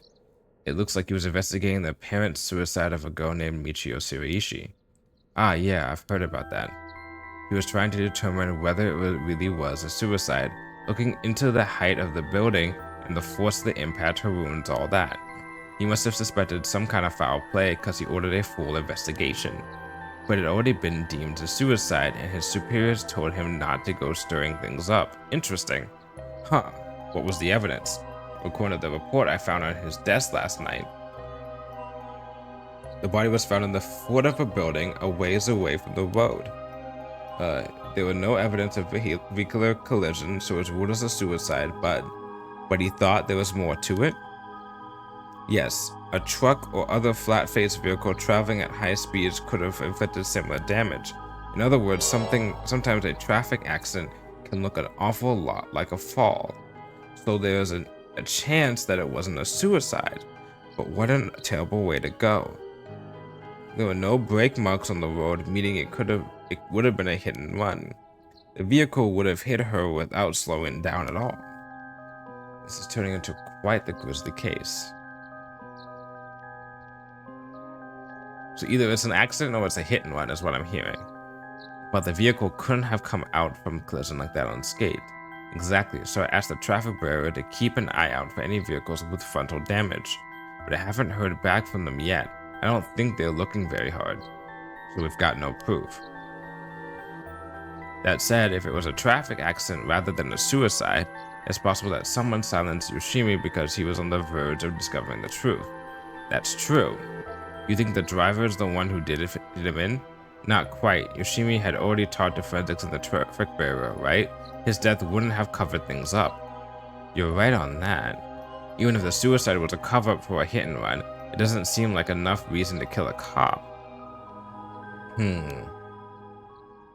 Oh, that's right. Unrelated, but I got something else too. I managed to get a hold of Michio Shiraishi's address. Yoshimi went there a bunch over the course of his investigation. Might be a good idea for us to drop by too. Good thinking. Hopefully they'll give us some more leads. Alright, let's move on to the next topic.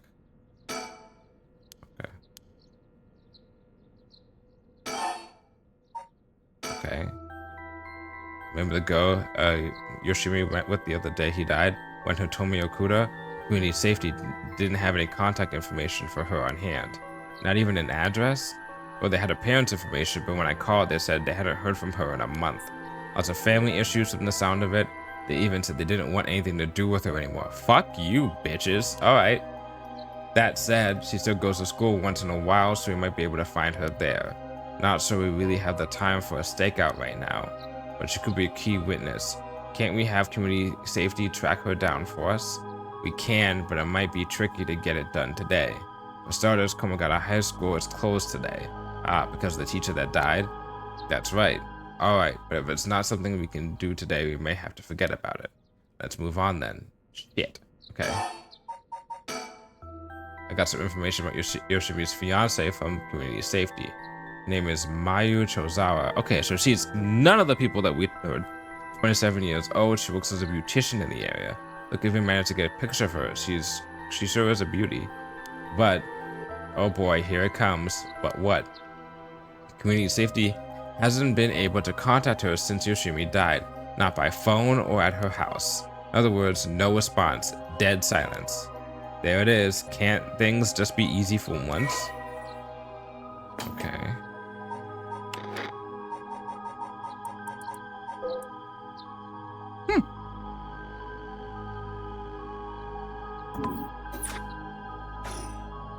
It's definitely starting to look suspect. A crime of passion, perhaps? It's fairly common for people to be killed by a lover or a spouse. But Yoshimi was well liked, and they'd been together for over 10 years. You never know, things could be different behind closed doors. I guess so. But we'll have to consider the opposite scenario too. It could be that the same person who is out for Yoshimi is after his fiancée as well. She could be in danger. You're right, either way, she's important to the case. HQ has already people looking for her. We'll know as soon as she's found. Okay. Lastly but not leastly, HQ has mobilized a search unit for Nejima. But so far, we haven't received any word. Guessing he wasn't at home or at work? About that, apparently he vacated his last known address a week ago. You serious? So you have no idea where he lives? It gets worse. I checked in with the factory he was working at. God damn it! If he's at the factory, then he's not the fucking janitor. What the fuck? Wait, but if he's not the factory, if he's not the janitor... Interesting. I mean, he was only there for a month before he quit. Hold on for a second, you told me nobody caught that? Oh shit! I had the same thought, so I spoke to the probation officer. Tony had been doing house visits and interviews, but never bothered checking on his workplace. He also said he lost track of Nejima when he moved to a new place. Oh, maybe I'm right.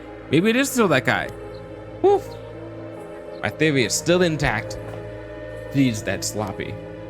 I've heard about them giving parole to just about anyone these days because they're running out of room in the prisons. Which also means there aren't enough probation officers to go around.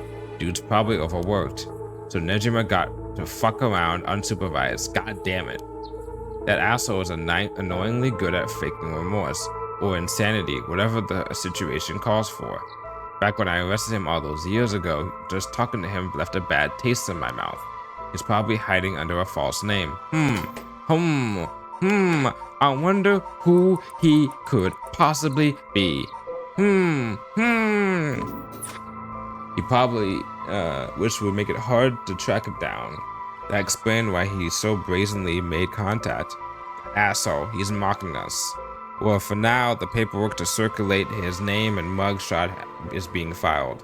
That's gonna take way too long. We only have until dusk. How long ago was he supposed to be working at that factory?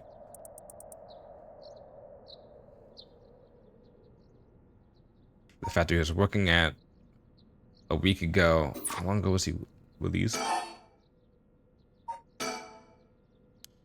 If you manage to reach your daughter, it'd be best to put her into protective custody as soon as possible. Not yet, I can't reach her.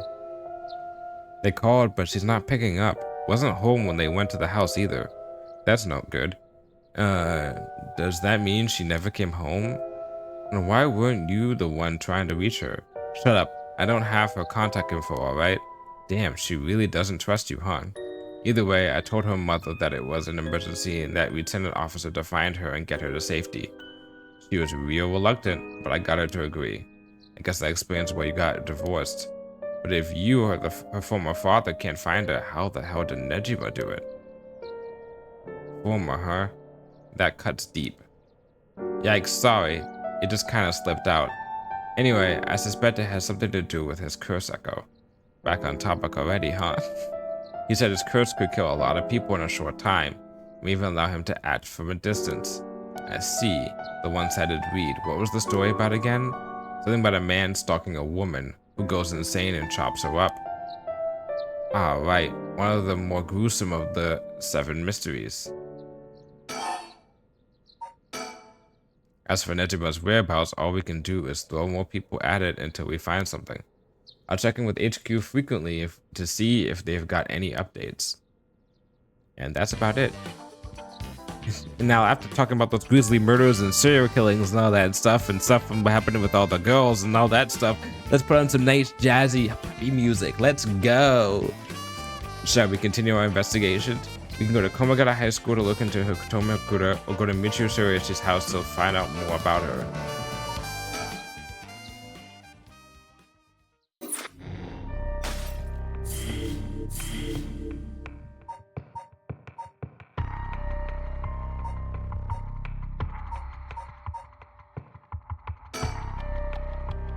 With dusk fast approaching, they had no time to waste. With that in mind, Tsumi's area direct their investigation toward Komagata High School and the Shiraishi residence. So it's no longer... Well, okay. Is it 10? Oh!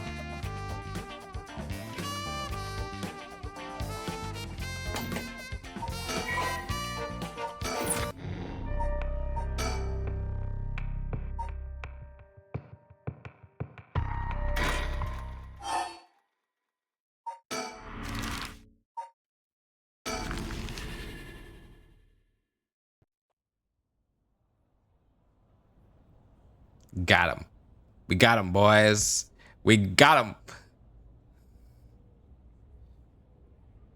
We'll chat. We'll say we're gonna chat. So we put these 2 at Komagata High School. Then we take our other fucking people and we put these fuckers at Komagata High School at 9 a.m. at the same fucking time. If nothing happens, I don't know what's gonna... I don't know how this game works. Gotcha. We got him. We got him. We put our protagonists together. Here we are, Komagata High School. Classes is suspended for the day, so the students are just kind of wandering around aimlessly. Wow, okay. The school gate will stay locked until forensics inspects the scene of the incident. Looks like they're still busy. Let's go talk to the person in charge later. The news of dead teacher has also attracted a fair share of rubberneckers. The atmosphere is kind of tense with this many cops around. Let's think for a little bit.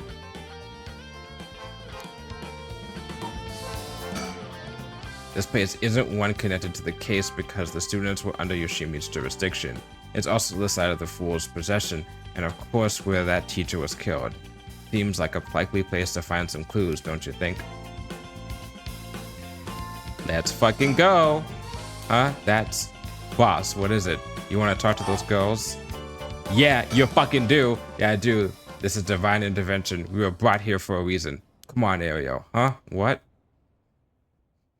If they combine it into one story arc thing, that'd be fucking amazing. Hey, aren't you? You must be that high schooler skirting the child labor laws I've heard so much about. Say that again? Sorry about that. He's with me, Mr. Tsutsumi. If that's how you feel, maybe you should look into improving my working conditions. I prefer not to work for free, to be honest. Don't you worry about that. If you help us out, you can have whatever you want. Boss's treat. Wait, really? Thank you so much. I've always wanted to go to a fancy sushi place. Oh yeah, like one of those places in Ginza? I've never been. Let's go. We got ourselves a deal, right, boss? The girls are at our service. But hold on now. What just happened? I never said I'd... Sushi? Looking forward to it, boss. Wait, since when were you included? Haha, you guys are funny. You should do stand-up.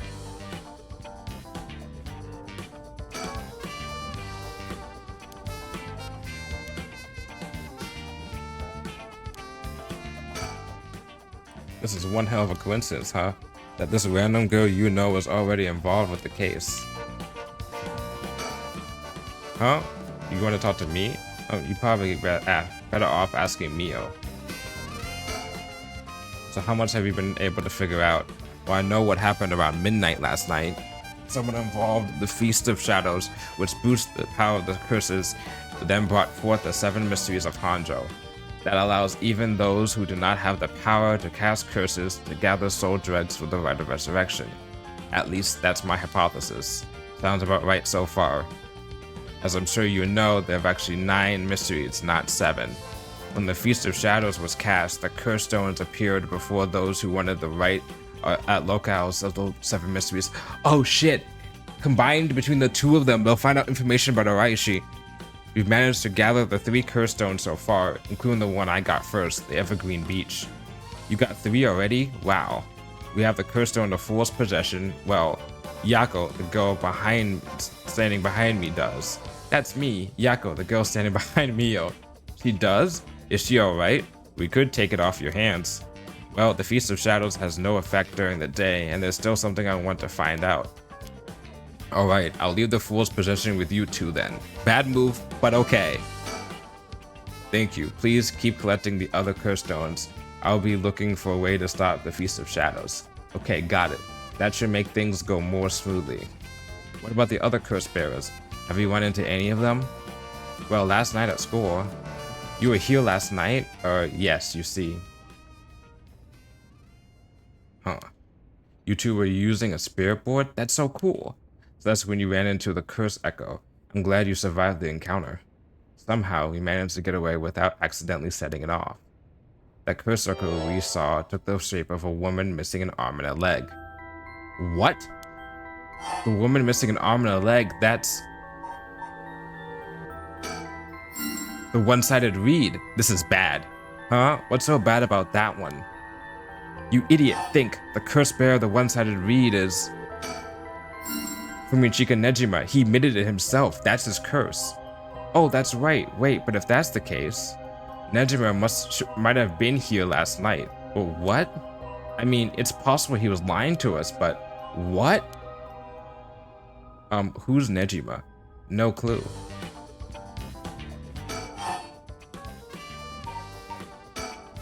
So Nejima is trying to take advantage of the Feast of Shadows for his own nefarious purposes. Huh? He said he's going to massacre the city at sundown today? And he's trying to get to your daughter too? That's why we've been trying to find him, but to no avail. Honestly, this information has been the most useful we've gotten so far. So just to be sure, can you tell us who else was at the school last night? Well, as far as we know, there's us, Mr. Jonorichi, and one of our classmates, Hitomi. Don't forget old man Ashimiya. Wait, Hitomi, do you mean Otomi Okuda? Second year student? Well, yes. Why? Boss. So she was here last night. Hmm? I saw Hitomi earlier, though, and she didn't seem like a curse bearer to me. You did? Did you talk to her? Yes. Would you mind if we asked you a few questions about that? Hitomi said she didn't want to talk to the police because she was afraid she'd become a suspect. So I can't tell you anything unless you swear you won't drag her into this. Ah, I see. Don't worry, this is about a different matter. A different matter? You mean about that police officer, Mr. Yoshimi? You know about that? Did Hitomi say something about him? Yes, she did, actually. My fucking... Oh, one of my favorite things. It was the first scene I ever saw of Stranger Things was like the scene of them all together, I think. Of we're gonna need a lot more salt, you know? And getting to that part in Stranger Things, where that part in like Stranger Things, the first season, where they're like, things are starting to connect and characters are like, the part where it's like, oh, I'm seeing things too. That's the best shit, when everyone's on the same goddamn page. And you get to have finally a good collaboration. If we're talking about people who were at school last night, there was one more person, though I'm not too clear on the details. There was someone else. Apparently Hitomi said, actually saw Mr. Jonoichi getting cursed and killed last night. What? Talk about some vital information. What she said, what happened was, Michio was the one who killed Mr. Jonoichi? Are you sure it was really Michio that she saw? Well, that's what she told me. I wasn't there. That must mean there was another curse bearer here last night. Jonoichi was killed by a curse, so someone had to have been here, whether it was Michio or not. Damn, boss, do you think it could have been Michio's ghost? I mean, based on what we've heard, she does have plenty of reasons to be vengeful. Calm down. Just because the paranormal exists doesn't mean just anything is possible. It's still possible that Nejima was behind Jonoichi's death. But what about Hitomi's story? Interesting. About this janitor, Ashimiya, how old is he? Do you know how long he's worked here? Why are you so interested in him all of a sudden? I only transferred to the store though, so I have no idea. He's around 50 years old. He came to our school about half a year ago.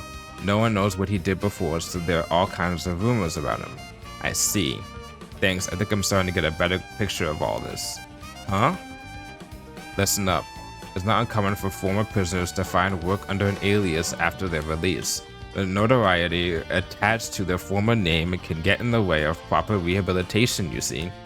What are you? No way! Ario, have the officers apprehend the janitor. He worked the night shift, so he might still be in the overnight room. Yes, right away. If he's not guilty of something, I'm gonna be pissed because they specifically said, boss, bad news. Apparently the room's been empty all morning. So that they've been looking to question Ashimiya too, but couldn't find him anywhere. That's okay, that all but confirms it. He's at least involved if he's not Nejima.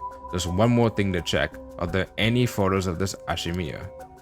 The old man seriously hated getting his picture taken. He'd always avoid it.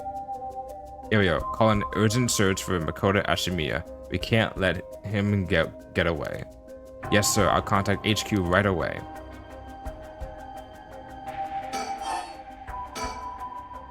Oh my, I didn't expect this at all.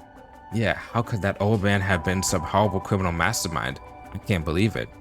And a curse bearer on top of that. To think he was so close to us this whole time. Ugh, it gives me chills. We know for a fact it has to be either that girl, quote unquote, they saw, or him that killed in the bad end. Because we know that Araishi couldn't have killed them because... No, Araishi did kill them, or the bad end.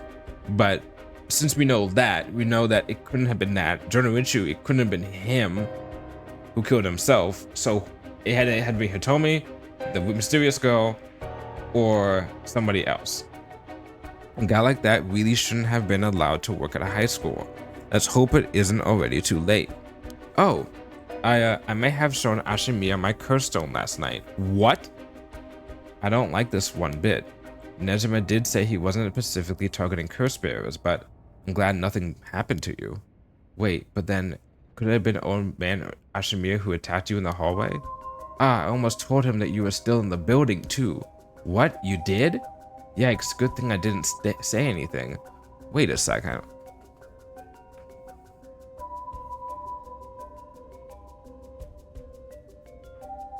My crackpot theory is that no, it can't be mixed. Doesn't make any sense. The timeline doesn't add up, right?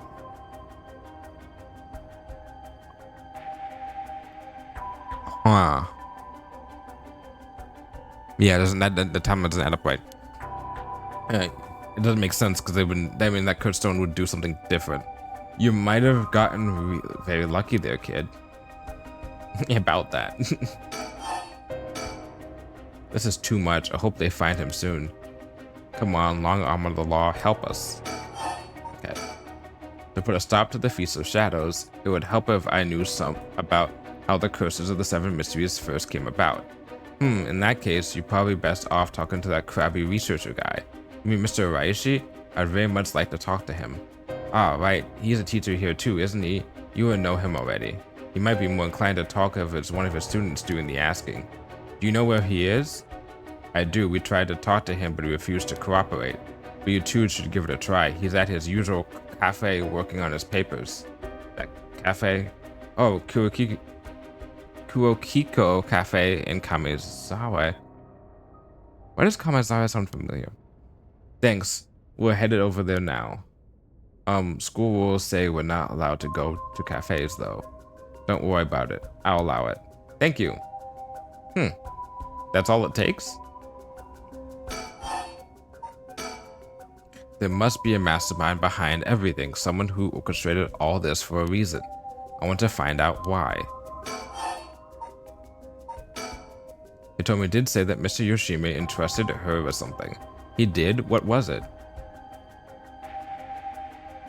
Yoshimi gave her a talisman? Yes, apparently he asked her to look for one. Another one just like it, one that Michio had. What kind of talismans could they be, boss? Doesn't ring a bell. But if Yoshimi was talking about them with his dying breath, it must have been pretty important. Did they find a talisman on Michio where her body was found? I'll check, but if they did, Yoshimi would have had plenty of time to retrieve it before he died. Right. Would you consider giving us Satomi's contact information? I'd like to talk to her about this talisman. I'm not sure. She never opened up to anyone except Mr. Yoshimi. I'm no good, huh? I was friends with Yoshimi, though. You don't seem like too bad of a cop guy. Not all that scary for a cop. But I doubt that'll be enough for her. She really doesn't want to end up becoming a suspect. To be honest, she was even a bit worried of us. Well then. Do you think she talked to Yoshimi's fiance? Haven't they met before? Oh, they have. She told us about that. Yeah, she might be willing to talk to her. Alright, then we better find her fast. You haven't been able to reach her? That's a little worrying. Alright, do we have all the information? Oh. Mayu Chozazawa. We'll let you know as soon as we manage to contact her. Okay, I'll be willing to give Hitomi's contact information to her. Alright, one more thing. Hitomi told me that Mr. Yoshimi gave her instructions in the event that something happened to him. He told her to give the talisman to Mr. Nakagoshi from the police headquarters. What? So it was a Nakagoshi case. Why would Yoshimi tell her that? Could you check on that? I will, but, well, I don't know if they'll pick up when I call. Is he with the Paranormal Affairs Bureau? Well, yes, Nakagoshi's the chief, but he's almost never in, so I don't really know the guy. To be honest, I'm not even sure he exists or if he's just a figurehead. I've never spoken to him myself. Didn't we that's why I heard the name before. What was it in? It was in Paranormal Force Bureau. The current chief is a man named Nakagoshi, and because they talked about the fact that you were not sure if he even exists. All the Paranormal Affairs cases are referred to as Nakagoshi cases. Jeez, what's up with that? Okay. Do I have all the I feel like I have all the information.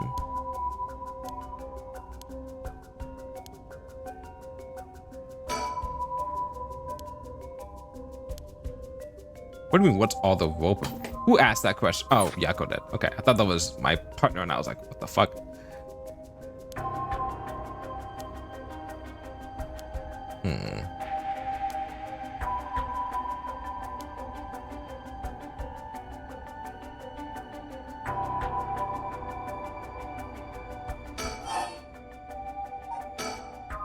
That amulet Hitomi was looking for may be the missing piece puzzle to this mystery. What was that thing you mentioned about Michio earlier? Something about a grudge? Did you know anything about her? What's your relation? I'm her friend. I was actually planning to resurrect her at first. Ah, I see. We gained quite a lot of information from you two. It's only fair we share as well. Tell her, Ariel. Alright. Keep in mind that this is just a theory, though. Okay. After re-examining the crime scene, Yoshimi concluded that Michio's death wasn't a suicide, but a vehicular collision. Wait, what? An accident?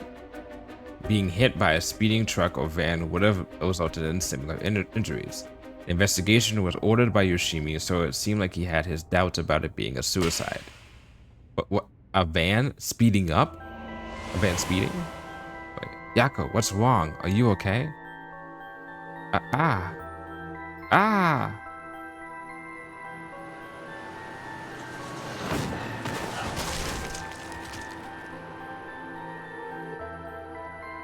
A van. There's a young man in the driver's seat. The passenger thing, a woman. Wait, what?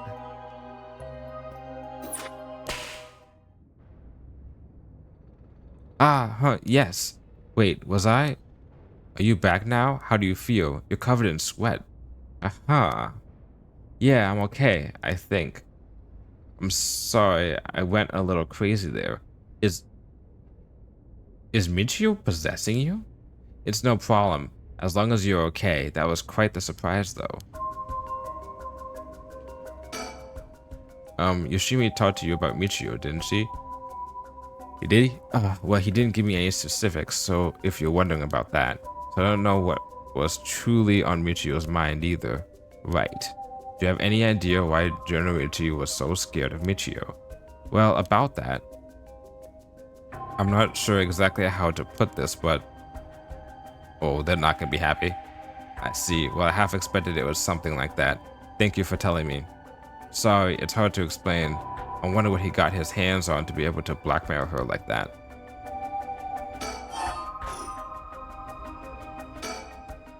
Michio, what happened?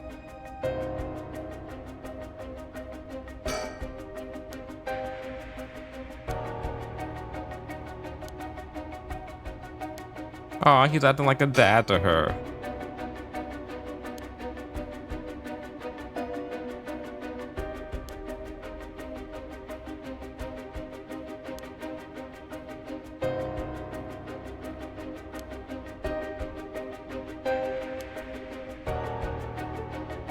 I think Genorichi was almost definitely killed by a curse, but I wonder about the exact cause of death. If the curse's origin and the cause of death are connected, it can give us another level.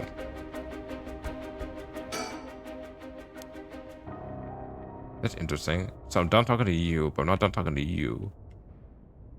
I'm done talking to that. Alright, that's enough. Mio, what do you think? I knew it the second I looked at the scene. You're right, traces of a curse still linger here. I figured as much. Does that mean Genorichi was killed by one of the curses of the 7 mysteries? Yes, a strong curse like that always leaves behind a trace. Mio, you're so calm. Are you used to this kind of thing? I wouldn't say I'm used to it. It just comes with experience, I guess. No? I've heard some stories about you. Didn't you investigate a gruesome case where someone had been killed by a paranormal attack without even breaking a sweat? Stop that, Mr. Susumi. She's going to get the wrong idea. Whoa, that's amazing. Mio, you're a professional. You think? Totally. You're cool even in the face of death. That's awesome. When you put it like that, I'm not sure how awesome it is. Hey boss, Forensics is calling. I'll go see what they have to say. Sure. Thanks. Boss, they found this on the ground a short distance away from the scene. What is that? A ribbon? Yeah, the kind you use to tie up your hair. What? I've seen that ribbon before. You have? Go on then. That ribbon belonged to Michio. That's the ribbon that Michio always used to wear. What? Doesn't that mean that Michio was here? Are you sure? Definitely. I have the same one at home. We brought them together. That has to be hers. Then did she come back to life somehow? But how? I'm telling you, she's gotten possessed. She's gotten possessed, dressed up like Michio, and went over to see him. But my thing is, did she kill him? I don't think she killed him. I think Najima killed him, and then she was just present for it. I need to kill someone first with her to determine that. Damn. If I was Michio and I came back to life, where would I go? That's the question. She got her revenge on Jonoichi, but she may have more revenge to dish out. Is there anyone else she'd have a grudge against? Well, what about the guy who killed her in the collision? If she really did come back to life, then it's terribly sad that she's spending her new chance at life like this. A man and a young woman. Who would she target? That would make sense in this story. Being obsessed with revenge is such a tragic way to live. I'm afraid that's all we can tell you. Don't worry, you were a big help. Thank you. We should start our search for Nejima and Mayo Tozawa. It might be worth it to check on Michio's house as well, just in case. Let's use the school as our base of operations. If anything happens, go to one of the officers hanging around here. Got it. Thank you, and good luck. We'll go talk to Mr. Uraishi about a way to lift this curse. Alright, boss, let's get going wherever you're ready. Did they tell them that Uraishi had the fucking curse stone? Because that would make it obvious that they were almost killed.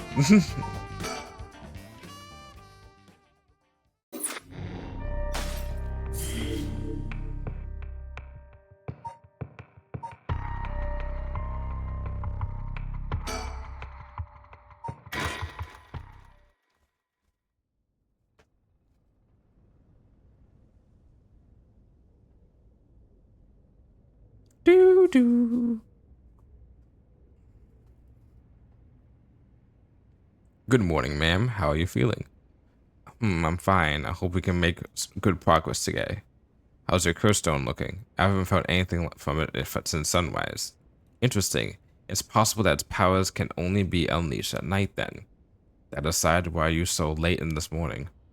Why are you here so late this morning? Why are you so late this morning yet? There are unfortunately some things that can't be investigated while the world slumbers. I did get some research done in what limited time I had. Very well, let's talk.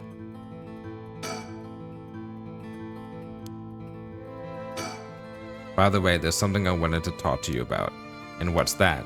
A current plan to steal a curse stone that's already absorbed soldier eggs, but I'm wondering if it would suffice to not steal, but instead negotiate with the curse bearer and have them use the right for our purposes. Oh, I mean, I suppose that would accomplish the same, but do you think it's possible? As long as we offer compensation, it may prove much easier than you'd expect. Compensation. Cash, for instance. That wouldn't be off the table for a family as rich as the Shigemas, wouldn't it? Of course, why any amount would be fine if it just get the job done. I won't let monetary matters lead me to regrets the way it did back with the ransom. Okay, with that option on the table, let's figure out our strategy. Okay. Do you have any curse bearer with whom we can negotiate in mind? Not yet. Surprisingly, it seems the other curse bearers haven't been that proactive about collecting soldier eggs. Did you see the news this morning? No, I haven't. Overnight, 3 mysterious deaths were reported in this area. They have yet to announce the identities of the bodies found, but they've been nicknamed the Hanzo serial killings. It's garnered quite some attention on the streets. Oh my. Only 3? That's what I thought. Even if the victims were curse bearers, just 1 or 2 wouldn't be enough soldier eggs. And for what those curse stones are capable of, a mere 3 victims seems a little on the low side. With this little activity all through the night, the curse bearers must be a cautious bunch. What's holding them back? Are we not all after the power of resurrection? There may still be some undiscovered victims, but doesn't seem like anyone has gathered enough soul drugs yet. We might have to set up some bait to spur them into action, and then we offer them the deal. Born and raised. Oh, it's no longer here. Interesting.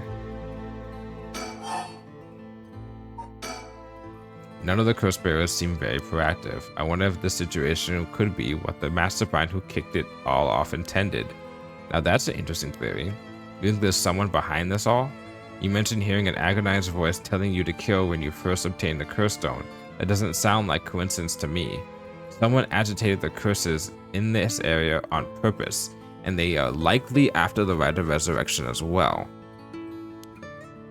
So you're thinking this person is not one of the curse bearers? You've got a sharp mind, ma'am. Though it might be obvious for the mastermind to become a curse bearer and collect soul dregs if they are after the rite, this would be very risky since as a curse bearer, they themselves would have become a target. So basically someone made a game, and instead of playing the game, they made other people play the game so that they can reap the reward. So it'd actually be more convenient for them if the curse bearers moved less aggressively. That's right, but despite that, they've been inciting the curse bearers to commit murders. Why? Let's consider this. What if their mastermind isn't trying to collect soul dregs themselves? You mean their intention was to steal the souls while the other curse bearers compete with each other for the start?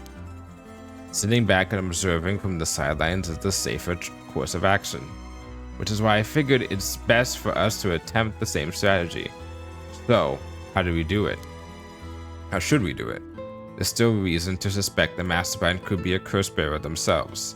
To be honest, I want to keep my distance from whoever it is. There's no telling what kind of power they might possess. Well, we know it's not the detective. Kind of. Basically. We know it's not Yako. She didn't do it on purpose. Because her monologue makes it seem like she didn't have evidence about that. Didn't know about the curse stuff beforehand.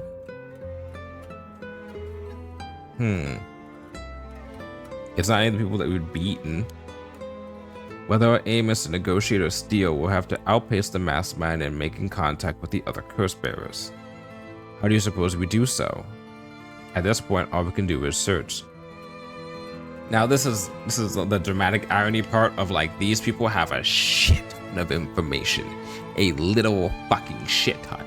If they go to either of the two groups that were just hanging out and tell them, hey, so that dead girl, Michio, the one that was run over, may have also witnessed my son being kidnapped, and that's one, that's blackmail information. Two, that puts Nejima as a motive to be able to be like, oh, I want to kill this girl because she knows about me killing this boy. Which three is tied back to the fact that he wants to get revenge on her, the witness, for helping put him behind bars. I'm telling you, that must be the case. If there's a mastermind inside the curse bearers to collect soul dregs, can we be sure there even is a rite of resurrection? That's a good point. Good question. The rite could be nothing but a myth fabricated to spur the curse bearers into action. Seeing it might be for naught, do you want to give up, ma'am? Good point. Never. Understood. After all, we'll never know the truth unless we see it for ourselves. Well, we'll do it without using the curses ourselves. Yeah, sure. Yeah, sure, huh?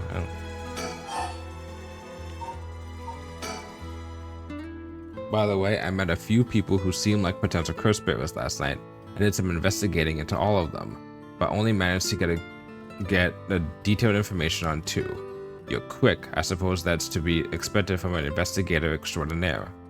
I appreciate the flattery. First, there's Ayame Tona, the girl we talked to before, though she isn't a curse bearer herself.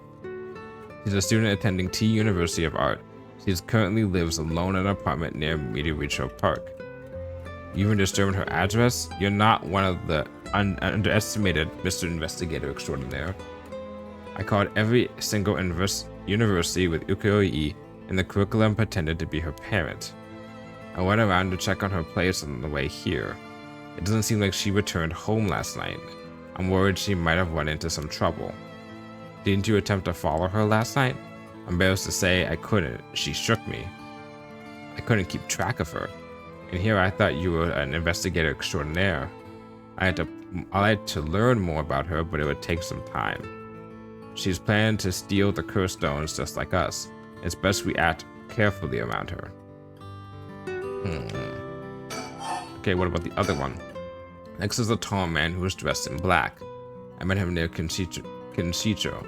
He stood out with the way he dressed. I imagined to get some good information from him. Impressive. What can I say? He works as the secretary of Hihaku Soap's chairwoman. His name is Takumi Yamioka. Oh, that's the first guy that we killed in Shogo's timeline. Hihaku Soap's headquarters and factories are both located in Hanzo, correct? Yes, they've been here for a while, but it's only in the past 10 years that the company has shown significant growth. I remember seeing the chairwoman on the news a few years back. She seems to be very shrewd. With the increase in sales, I assumed she'd want her factories running at full capacity. With the harsh restrictions against industrial waste, a lot of the factories with old equipment had to be shut down. That's right. Even 10 years ago, there were many complaints about chemical plants dumping waste into the river.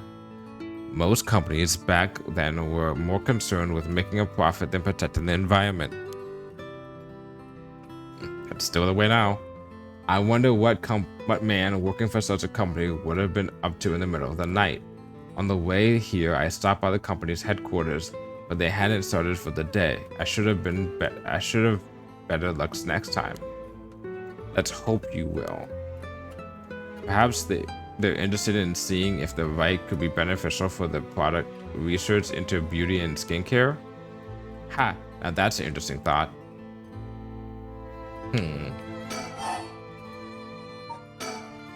I ran into one more suspicious young man last night. This one seemed to be out collecting soul drugs, right? Indeed, I couldn't get a good look at him though. I couldn't gather enough intel to properly identify him. Well, that's a shame.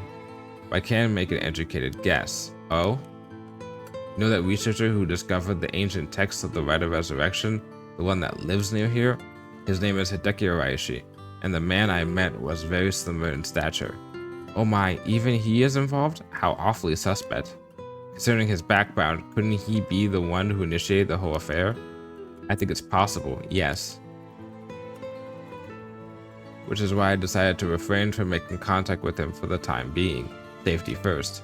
Understandable. Of course, I want to learn more, but this isn't the right time to focus on him. No, let's focus on him. Let's go to the cafe and then we can meet the other two girls. I prefer to ascertain who else is a curse bearer. First, I'd like to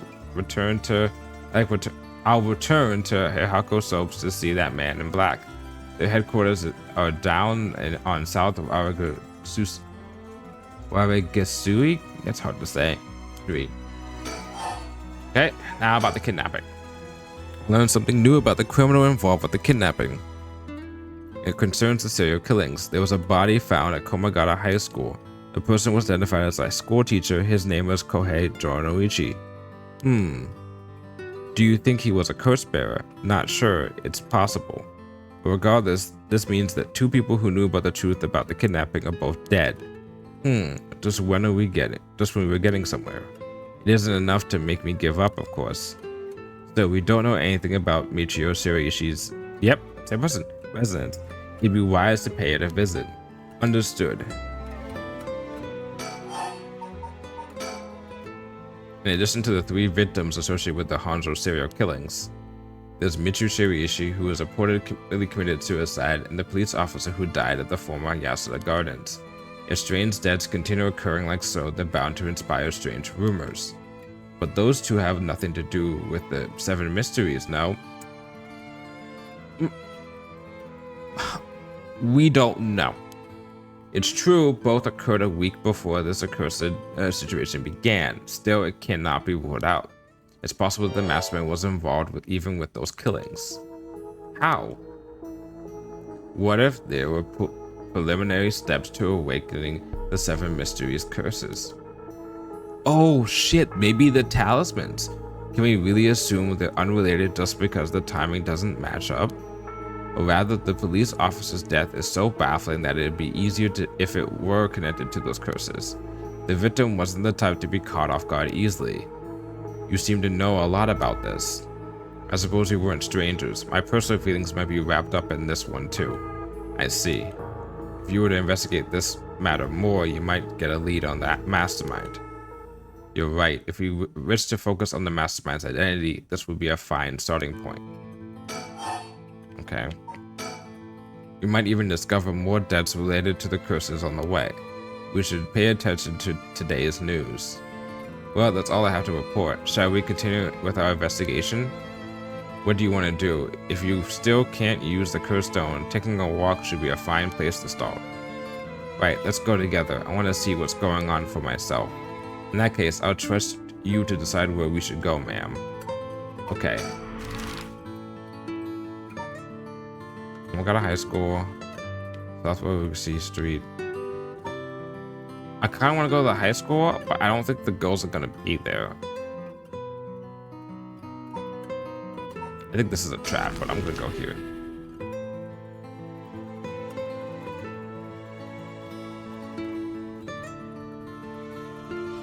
Here we are at the ground zero, Komagata High School. I guess it's logical that the police got this place shut down. The teacher's body was found here after all. It's as if the students have nowhere to go now that the school is closed. Well, the girls wouldn't be here anyway. Or they would be, but they'd be busy talking to the police officers.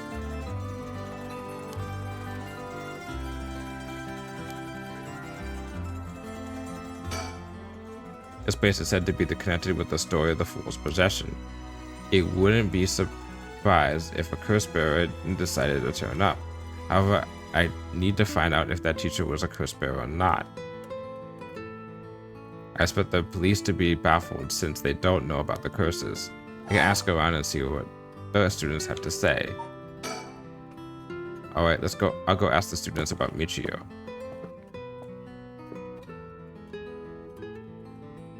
I'm back, ma'am. So what did you learn? That school kids sure love a good rumor.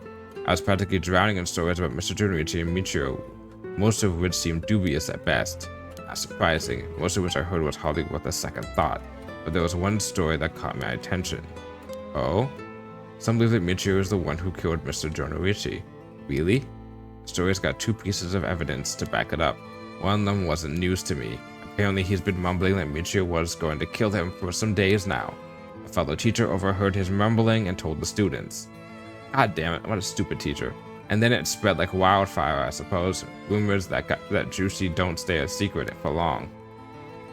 As for the other piece of evidence, a pigtailed girl in her school uniform was seen around the school late last night. Go on.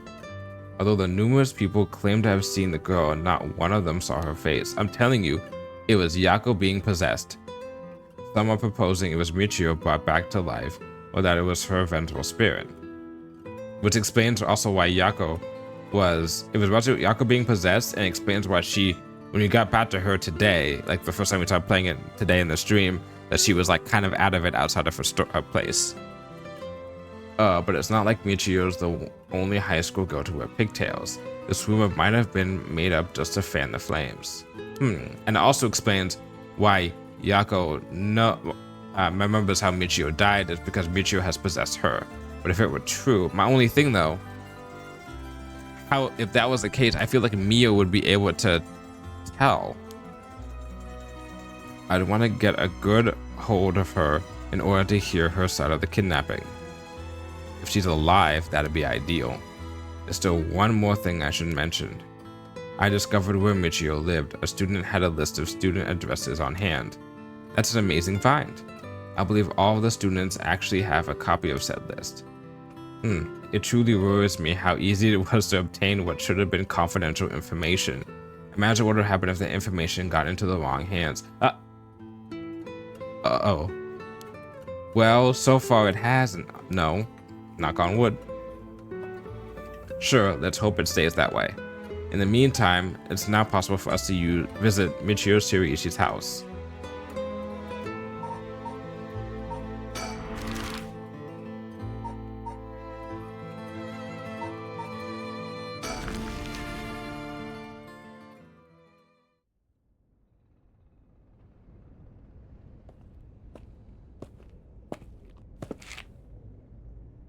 How did it go? Went to visit Michio Shiriishi's family home, however. No one seemed to be there. I got no answer at the door and all the lights were out. It seemed to have been empty for a while now. There was a stack of newspapers out front.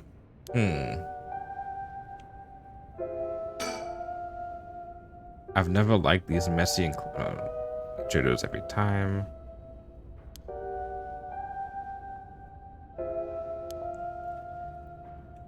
Surroundings.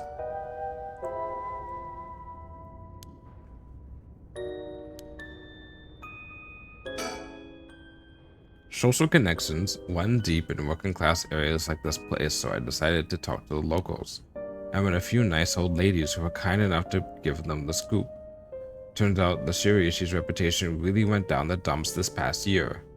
Is that so? I'll give you the quick summary. They moved here about 3 years ago. The previous resident was in a better part of town.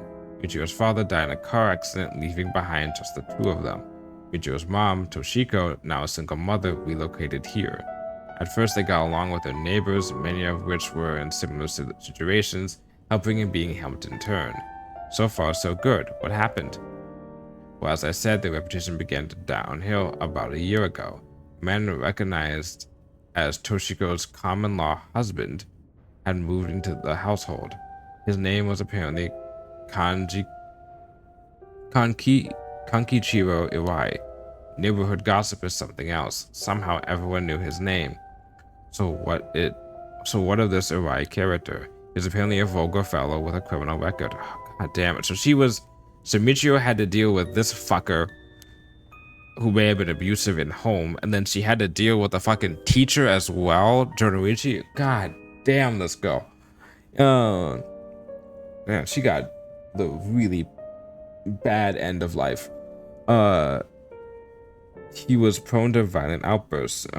Yeah, the neighbors often heard screams and shouting coming from the home. The neighbors took particular notice of Toshiko's screams, pleading with him not to hit Michio. That's terrible. As if that wasn't settling enough, every night the neighbors also began to hear an eerie chanting. Through this, the Shirishi's standing in the neighborhood plummeted rapidly. Toshiko was often seen covered in bruises and wounds.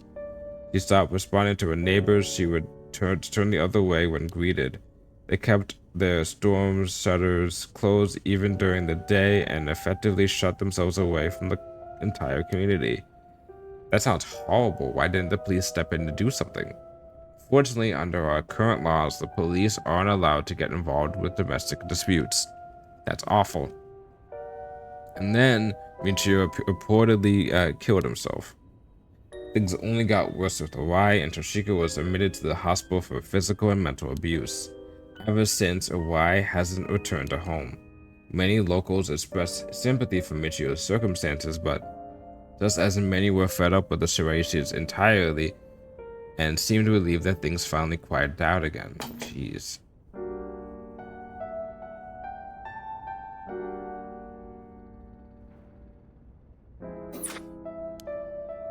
It seems they were still considered outsiders even after 3 years of living here.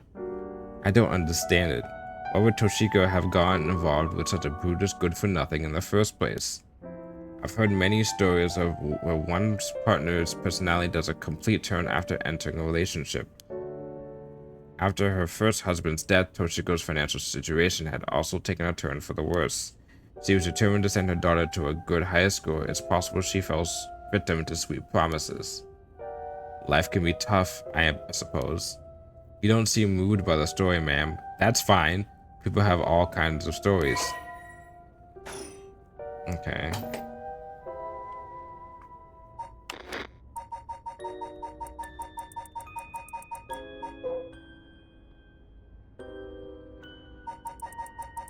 Great. But the Shirishis certainly haven't lucked out with theirs, bringing such a violent man into it. Okay.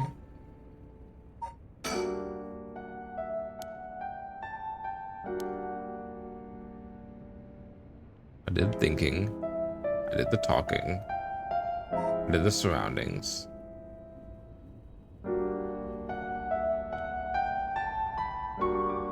There's not even like a little fun graffiti thing here, whatever they call it. I guess we're moving from here.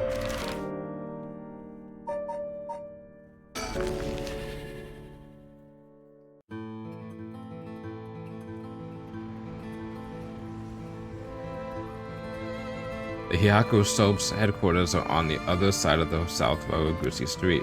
They were closed when I visited this morning, but it appears things are up and running now.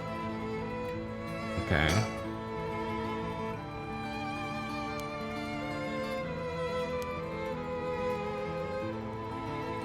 The stories of the ever-burning lantern and the foot-washing mansion both took place around here. One of the bodies discovered this morning was found by this road as well.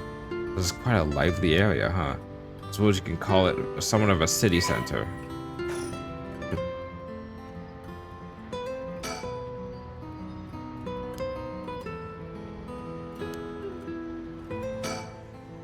First, I need to confirm whether Takumi is the man I ran into last night. Then I'll be able to determine if he is a curse bearer. Is it Takumi or Takumi?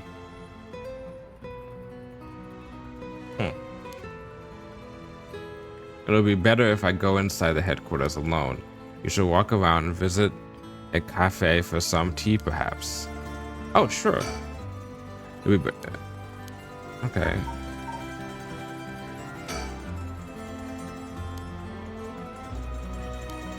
You see about director, and now Chairman Natsui Yamamori is called the Queen. Get all information, collect all information on persons of interest. That's the thing I just got right now, in terms of an achievement. So that means every single person that's important into the story has already been introduced. That's like my thinking. A curse bearer with both money and power could certainly look at resurrection as their next prize. Negotiating with a person of that stature may prove difficult. God, I hope they're not a curse bearer. I'm going in. It may be a while, so feel to find somewhere to kill time. Okay, good luck in there.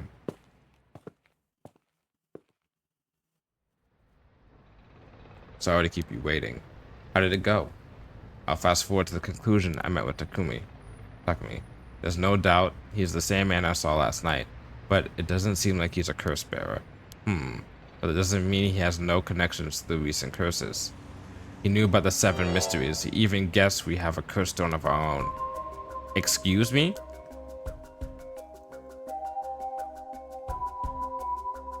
I tried to approach Takumi about a fallen item after I ran into him last night. However, you said your name was Richter, correct? I have a favor I'd like to ask of you. I'm hoping you would hand over the curse stone in your possession. Curse stone? What are you on about? There's no need to play dumb with me. In fact, there's no time for it. I had all the same reason you did to think you were a curse bearer last night. And your arrival here only confirms it. You are a curse bearer, no?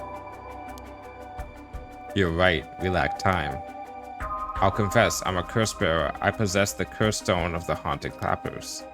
I'm glad to hear the truth. Finally, this conversation is worthwhile. It's a dangerous item you hold. Give it to me. My company will take responsibility to dispose of it. I didn't know the soap business specialized in scrubbing curses clean. It is the prerogative of Miss Yamamori. Is that so? Assuming you attain the curse, you understand the power it involves, no? Miss Yamamori possesses supernatural powers akin to that of a god.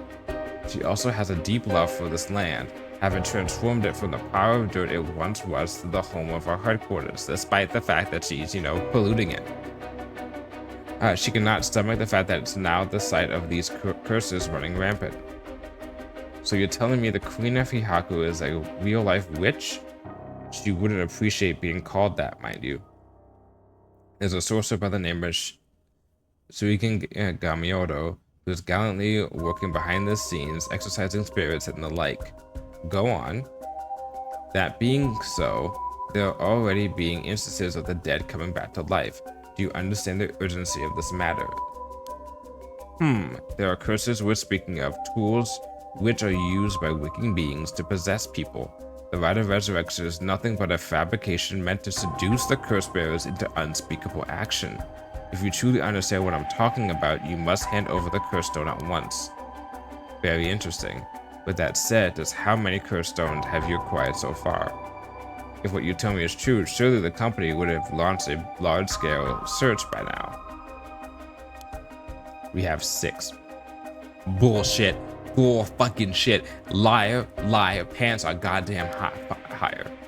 6. Whoa, I can rest at ease then. and here I thought I was at risk of being cursed. It seems we were on the same page. If that is the case, you should hand over your curse stone immediately. I'm sorry to disappoint you, but it's not actually in my possession at the moment. Considering its importance, I've been keeping it in hiding. Really now? Yeah, really. Then I'll accompany you while you retrieve it. I'm sorry, but I've got something important to attend to. But I promise I'll return with it later. Very well. And you won't refuse to provide your address and telephone number, I presume. How prudent of you. I'll oblige. Please tell me you have like a safe house or something, dude. And that's how it went. So they aren't after the right after all? I wouldn't be so quick to trust him. Oh? I believe we're dealing with a master in deception. He may well have made up a story to convince us to part ways with our stone. I think he was lying about having procured 6 coast stones as well. Like really? 6? That's excessive. But now I feel gullible. The company is plotting something. I wonder what they mean to do with the curse stones. He seemed rather desperate to get a hold of ours, despite us not having collected any soul dregs. Perhaps the people at Hihako are the masterminds behind the curses being unleashed. Because the chairwoman's a witch? I wonder about that too.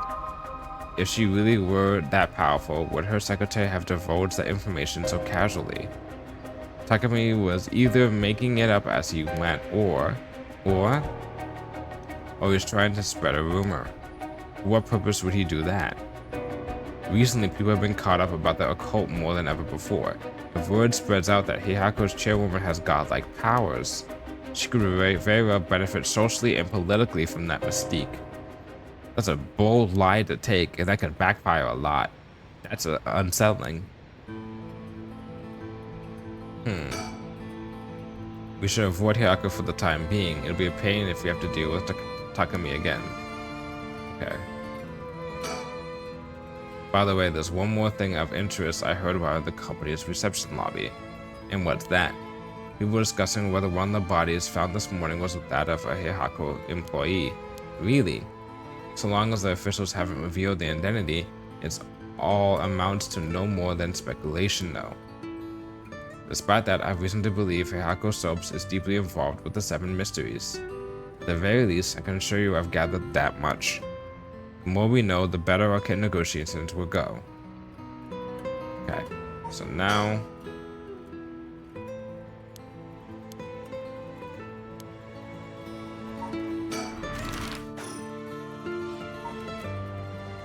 Okay, I can't move that much. Okay. So let's go to Midoricho Park.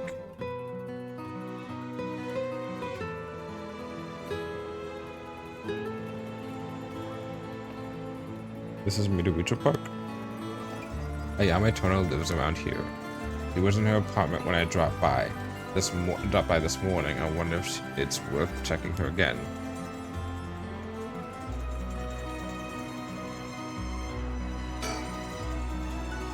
This place is connected with the story of the Taika of Suguru.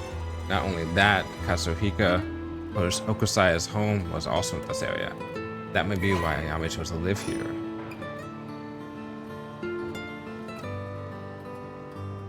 This one had a reaction to. Oh. Good going, ma'am. You found a haiku. That's a rare one.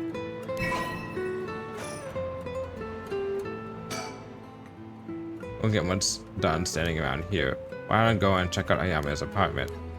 You don't mean to speak with her, do you? No, I prefer to get an idea of what she's been up to. I like to see whether she's been home or not, just to potentially get a trace on her movements. Then, be my guest. Okay, I shouldn't be long.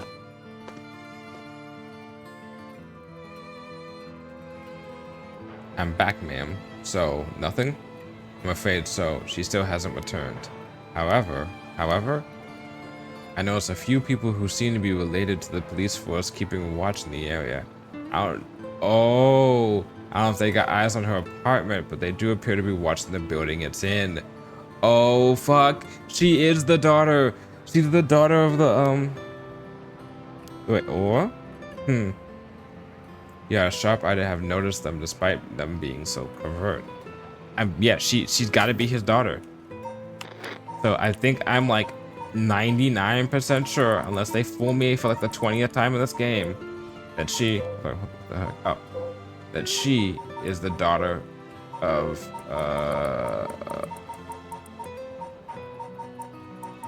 of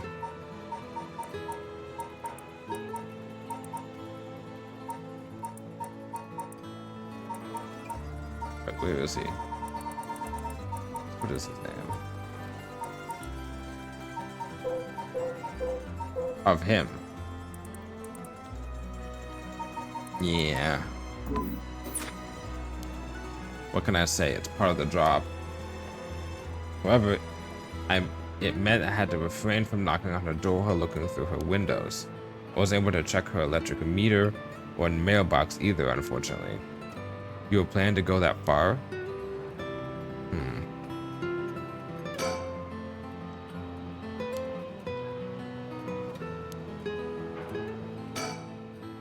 We won't make much progress sticking around here.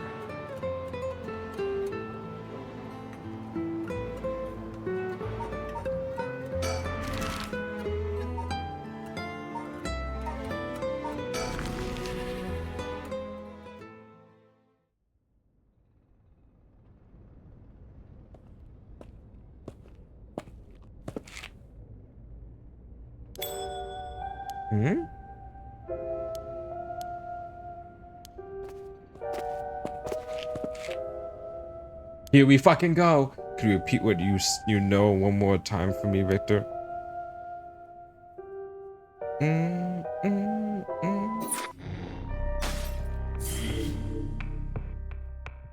Okay, so we do this one, and then this is the last one we're doing today. And everything's about to come together.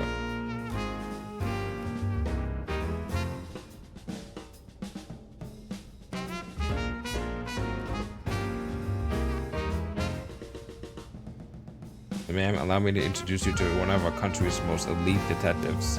The name's Junario. I hardly call myself elite, but either way, it's nice to meet you. This here is the brilliant Chief Inspector Sumi, and yes, he's just as rough and tumble as he looks. Sometimes I really don't know if you're complimenting or putting me down. So you two are detectives? This is my client, Miss Harue Shigema. Her father's a big deal in the police himself, so remember to mind your manners. A big wig named Shigema. But boss, you know of this guy? Shit, I've heard the name, but you know I don't keep track of who's who in the upper echelons. There's no need to worry, I am my own person after all, and my father has nothing to do with any of this. Oh, did you hear that, boss? Looks like you're getting off easy again this time. Don't make it sound like I'm involved in some shady business. It ain't like that.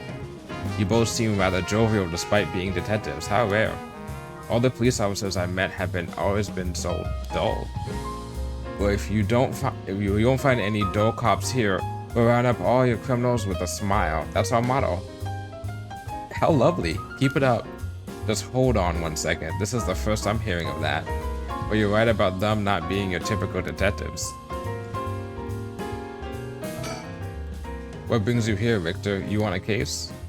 That's right, I'm picking up the police's slack. I trust you remember the kidnapping and murder case from last year? Oh, I remember now. You're that Harue Shigema from the kidnapping case. Huh? Did I miss something? Don't be an idiot. It was the case where Munasada Shigema's grandson was kidnapped. Which must have been your son, ma'am? Indeed, the story was suppressed by the news. In the end, it was considered a huge failure on the police department's part. Most of the investigation was conducted in secret, and unfortunately the department is unwilling to reopen the case. Any investigation carried out afterwards turned out of nothing at all, which is why I'm here on the job. So they never caught the culprit, huh? That's rough. So your findings have brought you to this place then? That's right, an individual connected to the case. Oh my god. Maybe he switched. He got out, killed the kid, had the witness, realized she lived at the school, and that's why he switched jobs. He switched jobs to that high school to keep an eye on her. Because he was going to try and kill her. Oh my god. He was stalking Michio by pretending to be a janitor at the school. That's right, an individual connected to the case used to live around here. Used to? That's right. As of last week, they're deceased. We'd hoped to talk to the family. No one was home when we'd checked last time, so we figured we'd try again. Interesting. It sure doesn't look good on the police to be mishandling cases like these. If there really was a culprit, it should be our responsibility to bring them to justice. Well, I do consider the police my people, so you consider the blame to be shared. You've got a stern side as well, I see. By the way, ma'am, this might be sound sudden, but there's something I'd like to confirm with you. And that is, do you happen to know anything about the 7 mysteries of Hanzhou? Sorry, Chief, but that's hardly... With all due respect, investigator, I think my question was addressed to the lady. If you insist. What do you say, ma'am? Can you tell us anything?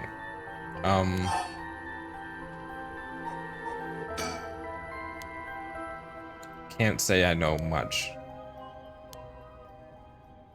Is that so? Well, I'm sorry for the intrusion. Seems like that.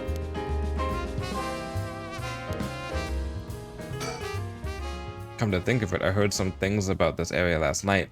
Oh, does it matter what answer we gave him? Because he knows that we're lying. Because he has the thing that tells if we're lying. Come to think of it, I've heard some things about this area last night. Something about a strange and conspicuous man dressed in white loitering around. Wait a second. I assume they were talking about you, investigator. Well, I don't argue that I'm strange and conspicuously dressed in white. As it turns out, I was out here last night to conduct my investigation. Did you run into anything strange or out of the ordinary? Out of the ordinary? I guess I did observe a few suspicious characters. You were asking about curses just now. Why would a public servant be interested in the occult? Boss, Richter's a smart man. He can help us if we tell him what we know. I can't promise I'll be of any help to you, but I'm interested in hearing what you've got to say. Something is happening in Hanzhou, isn't there? It must be something big if they've got your head office guys to do on it. Well, I guess it's alright. Desperate times call for desperate measures. Thank you, boss. Listen closer to what we're about to say, Richter.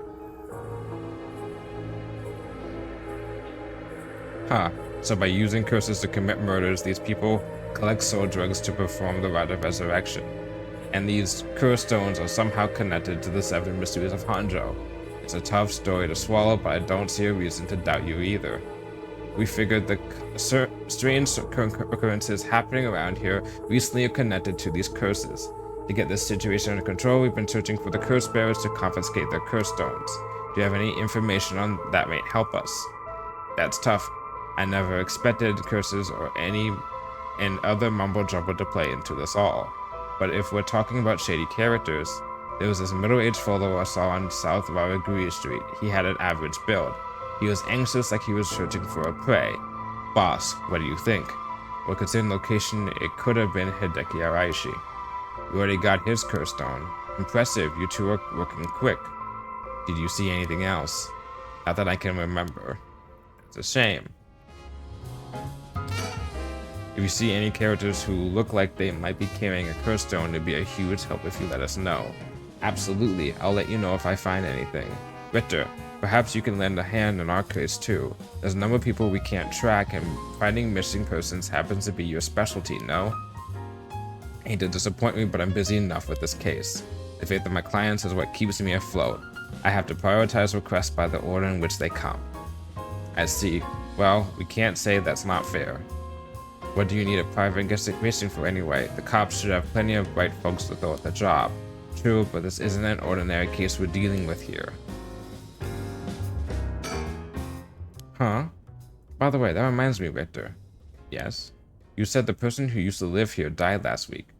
You wouldn't be referring to Michio Seriishi by chance? You knew? I thought so. It seems we're here for the same reason then. Seriously, Michio was involved with curses and magic? Strictly speaking, the curse part isn't our concern. We're looking into Yoshimi's case. Yoshimi? Oh right, Hajime Yoshimi's. That's right, he died on the job. I'm sure you've heard of it. I heard. It was the most unfortunate loss. There's a connection between Hajime Yoshimi of the Juvenile Division and Michio. Well, hold on. Let's focus on Michio for a second. You know, they're trying to trade information, but not give out enough information to each other. Wow, they could just be collaborating. Like, they collaborate more with the fucking two girls than they are with their fellow detective. God damn.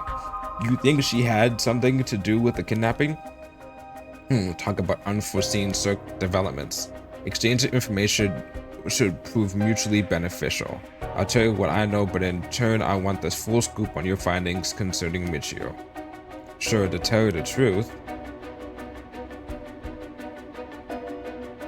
What? You believe Michio's ghost is the one who killed Mr. Jonoichi?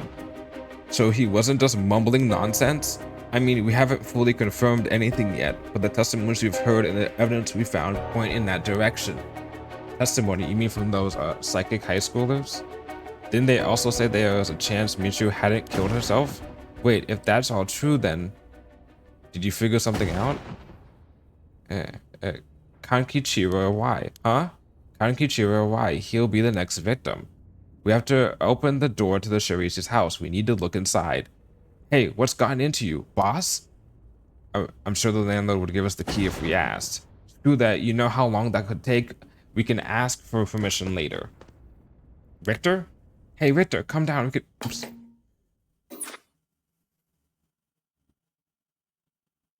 Take that, you shitty door. That's how you do it. Richter, get a hold of yourself. I see you're still the same as always. Everyone, come quick. Look at this. Oh, fuck. Ah! Whoa, what's up with this room? Boss, there's a dead body in here. Whoa, could that be Michio's dad? Nah, he's her stepdad at best, if that. It got to be the body of Kankichiro or why. But there's no doubt about it, this man's a goner. He's gotten real messed up. Looks like he's been like this for a while. I'd say it happened last night. Ariel, did you find Jonoichi's body in the same state? Now that you mentioned it, it looked as though Kohei Jonoichi had died from a heavy number of blows. What are you suggesting, investigator? It was Michio Shirishi. She's alive. She used the power of the curses to get back at the man who ruined her life. That's ridiculous. You're suggesting she actually revived? It's got to be that. And if she's alive, then...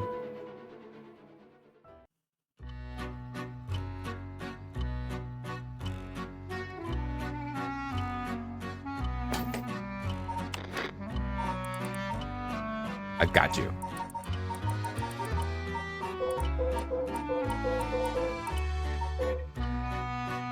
Look very close attention at his fucking face and his like how it looks.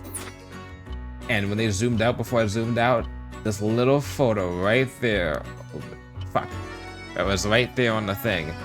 It had his face. It was on one of the photos there. She was trying to track him. Wait, a bunch of those like that. She's been trying to track Nejime. Oh, my apologies for attempting. I know you've arrived at an interesting plot point. But do you really think a dead girl is going around taking revenge from beyond the grave? Consider this, what if Michio Shirishi never died? But seeing as you've come this far, I'm sure you already know the truth, don't you? And so I would have you answer me a question. Where in Hondro was Michio Shirishi at the hour of 8 o'clock this morning?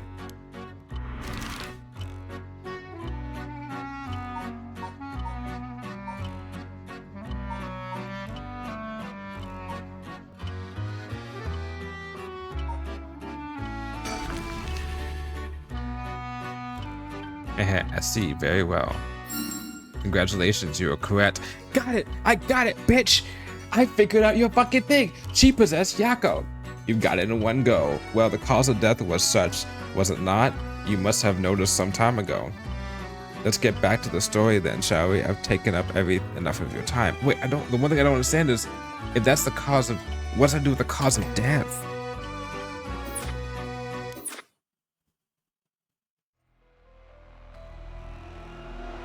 What? So you really think Michio Shirishi is alive? Just thinking it through, it all becomes obvious. It tracks, but do you really think that girl could have managed all this? First of all, Ariel, go report this to HQ. Understood. I'll get on it right away.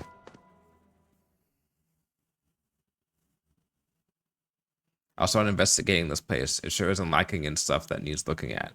There's a bunch of photos of the same person pasted on the wall over here. Huh? Whoa, now, hold on. These photos. These are all of Fumichika Nejima. Gross. Really? Come to think of it, he was in the papers a lot back in the day. Oh, there's even more pasted up over here. These are all cutouts from the newspapers and magazines about the Nejima murders. I don't get it. Why the weirdo shrine? Let's keep looking around. There are old books scattered everywhere. I wonder what they're actually about. Many of them are written in a foreign language. It'll be a pain to look through all of these. Let's save them for later and continue to look around. Look at these pictures of Fumichika Nejima cut up from newspapers and magazines. Whoever put these up was obsessed. I wonder what their intent was. It's her. It's fucking Michio. Was probably fooled or coerced or some shit into giving the kid, Shigema, Harue's son, to him. He kills, she figured it out, she feels guilty, and because of that guilt, she's been trying to use the curses to go and kill him, or some shit. You think the Shirishis are somehow connected to Nejima's case? Perhaps they did this as to not forget a grudge or something? I think it's crazy that Nejima might be involved in all this too. Huh? Do you think he might have anything to do with the body here? Maybe. The man's already out on parole. He's a cursed spirit with a curse stone now. He announced that from sundown today, he'll be going on a killing spree. Oh dear. There's an emergency search underway as we speak, but no one's yet managed to get a hold of the bastard. He doesn't change his ways. That doesn't bode well. To tell you the truth, that lady here isn't completely unconnected from the Nejima murders either. You don't say. That's right, we talked about it last night. 20 years ago, I found the hand in Sumida River that brought the incident to light. You don't say. You were the kid from back then? You were really brave. You did a great deed. Were you the detective I spoke with? I had no idea. So you two have met before. Fancy that. I've been worried that Fumichika Nejima might be a resentment towards you, ma'am. You might be right. Unfortunately, that asshole is quite the resentful type. Oh dear. That asshole, I wonder who put the idea into his head, and now he's got the one-sided read too. He's threatened to massacre the people of the Hanjo at sundown. Seriously? On top of that, he's been itching to get revenge on me as well. Of all things, the man's gone and threatened to kill my daughter. Damn, that's quite the threat. Certainly you can't afford to stay put here. The fucker wants to get all antsy. When I finally get to arresting him, it'll be with a cool head. No, not gonna give up the pleasure, huh? Well, if Hawaii and Fumichika and Nejima have anything to do with each other, then this room might hold a clue to Nejima's location. Let's hope so. Okay. The drawer here is really old. Chief Inspector, do you mind if I take a look inside? Huh? I mean, in normal cases, only the police would allow to be touched things, right? Right, Ariel isn't here, so let me take a look at it. There's just clothes in here, not much variety either. Can't say they were big spenders. Well, I was hoping to find some kind of talisman here, but I guess we're not so lucky. I see. Thank you anyway. It's the same man who in every picture. Is that Fumichika Nejima? Wow, this is quite the spectacle. I don't think I'll ever manage to erase this from my mind. Don't worry, Richter. You're quite the spectacle yourself. Do you mean to compare me with the likes of a bizarre criminal? Okay. These aren't just cutouts from publications. They even snapped a couple of shots of their own. They must have admired him. Why else would they have collected so many pictures? Whatever the case, it's certain they were obsessed. The person who put all the photos up must have been possessed with Nejima. They must have had some relation to Nejima's victims, or perhaps it was the opposite. The opposite? What if it wasn't loathing, but admiration? But then... the sliding door leads to the kitchen and barely fits the frame. So I'll put in a look up. I can't help but wonder what the world this is. The magic runes they use in Western black magic rituals. Most of the time they're useless imitations though. I wouldn't get too excited about it. Oh my, who knew the chief inspector was such an expert on their occult? I just chanced upon that information. Right. That girl with the spirit sense we mentioned, she's pretty informed on the subject. Someone was attempting to perform Western black magic in this place. Pretty absurd if you ask me. Of course, the person in question was dead serious about it all. Okay. It'll be a pain to look through all these. Let's save them for later and continue to look around. Okay. There's nothing around to confirm his identity, but by the looks of it, I'd say he is Kankachiro Hawaii. You seen him before? I've heard he has a criminal record, so I assumed he wouldn't have held a respectable occupation. If this is what a curse does to a person. Ma'am, it'd be better not to look so closely. It's amazing.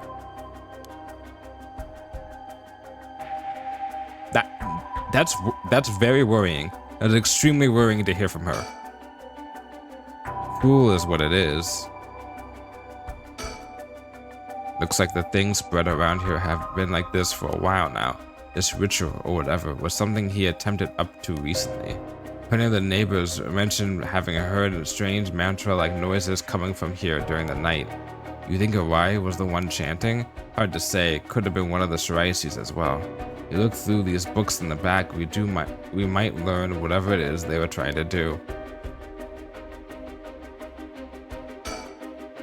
What do you say, Chief? Will you let me look through it if I wore gloves? Well, it's not like I'm any help with foreign languages. Go ahead.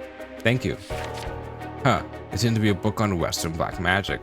The same runes are written here, alongside detailed descriptions of the procedures. I suppose you like to call these grimoires. It's all a bunch of nonsense if you ask me, though.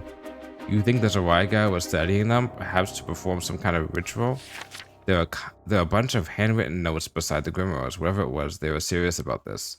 Harue doesn't look like the type to be into this stuff, but you shouldn't judge a book by its cover. But why would he be studying black magic? According to the materials, this here rune is for the restoration of youth. Perhaps he was trying to become young again. This over here seems to be black magic related to resurrection. Each one of these spells requires a human sacrifice. Talk about dangerous. Resurrection, like the rite? I guess no matter what part of the world, people will turn to the cult for similar reasons. What is it? This looks like a journal. It's probably a wise. A journal? His handwriting is surprisingly thorough. It's almost as if he was writing a report for someone. Oh wow, now this is something. What is it? What did he write? This is quite the find. Let me give you a summary. So this Kankachiro Harue fellow, he's been searching for a spell to restore youth for years. Interesting. So he was into black magic from the start? He believed that if he could learn to successfully perform the spell, he could then use it to earn a fortune. To tell the truth, it seems he was already getting funded after he acquired this grimoire. You don't say. This is starting to sound kind of familiar. But first, let's find out how he got his hands on this grimoire. It seems that Nejima told him where he could obtain the book when they were both in prison. What? That's nearly too much of a coincidence. Likely not coincidence, it seems like Harue took an interest in the Nejima murders after it made the news. He admired him rather passionately. You might even say he worshipped the man. Worship Nejima of all people? This was a time when students were itching to rebel. Anyone who did something to shake the world was bound to gather admirers. Harue had been collecting these photos ever since that time. Since he just happened to land in prison at the same time as Nejima, he made sure to get in contact. This is a lot. I mean, even having it all laid out like this. The thought of Nejima being involved with these grimoires is staggering. I don't think we've even ever had anything pointing to that. What's the connection? To be honest, it's a shock to me too. For years we've been scratching our heads over the motives behind the Nejima murders. Yep, it's been a mystery to us all from the very start. Whoa now, wait just a minute. Do you think? No way, are you saying? That's right, the murders might have been for a ritual. He was attempting to perform black magic. The instructions written down for the sacrificial offering match up exactly with the acts carried out by Nejima. You've gotta be kidding me. So that sadistic crap he was doing was all for black magic? That's what the evidence suggests. However, Nejima tried to do some type of resurrection ritual, but Harue had different motives. Chief Inspector, you might think this is all the kind of stuff of fantasy, but It doesn't refute that Nejima and Hawaii were both acting in earnest. This is batshit insane. You're telling me that Nutjob did all some hokey pokey resurrection? Yeah, resurrection. That means there must have been someone Nejima wanted to bring back to life. But who would he want to bring back to life? That's it. That has to be it. Fucking hell, it all makes sense now. What is it? So about the Nejima murders, there's some information that's been kept from the public. Go on. When we broke into his house and arrested him, we also found a baby. A baby? It was a girl, looked to be about 6 months old, whom she was covered in filth. She looked so weak and sickly. We called the medics right away. If we were a second later, I'm sure the girl would have died. So was Nejima the father? He told us he found her under a bridge. He found her? She was abandoned? I've never heard of parents threatening to leave their child under a bridge as a threat, but to think it really happens. I suppose there are those cases with the dead newborns found stuffed in coin lockers, so it's not without precedent. Person of interest.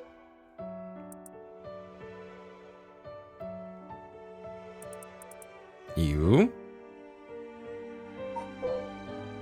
She's the only one that makes sense right now.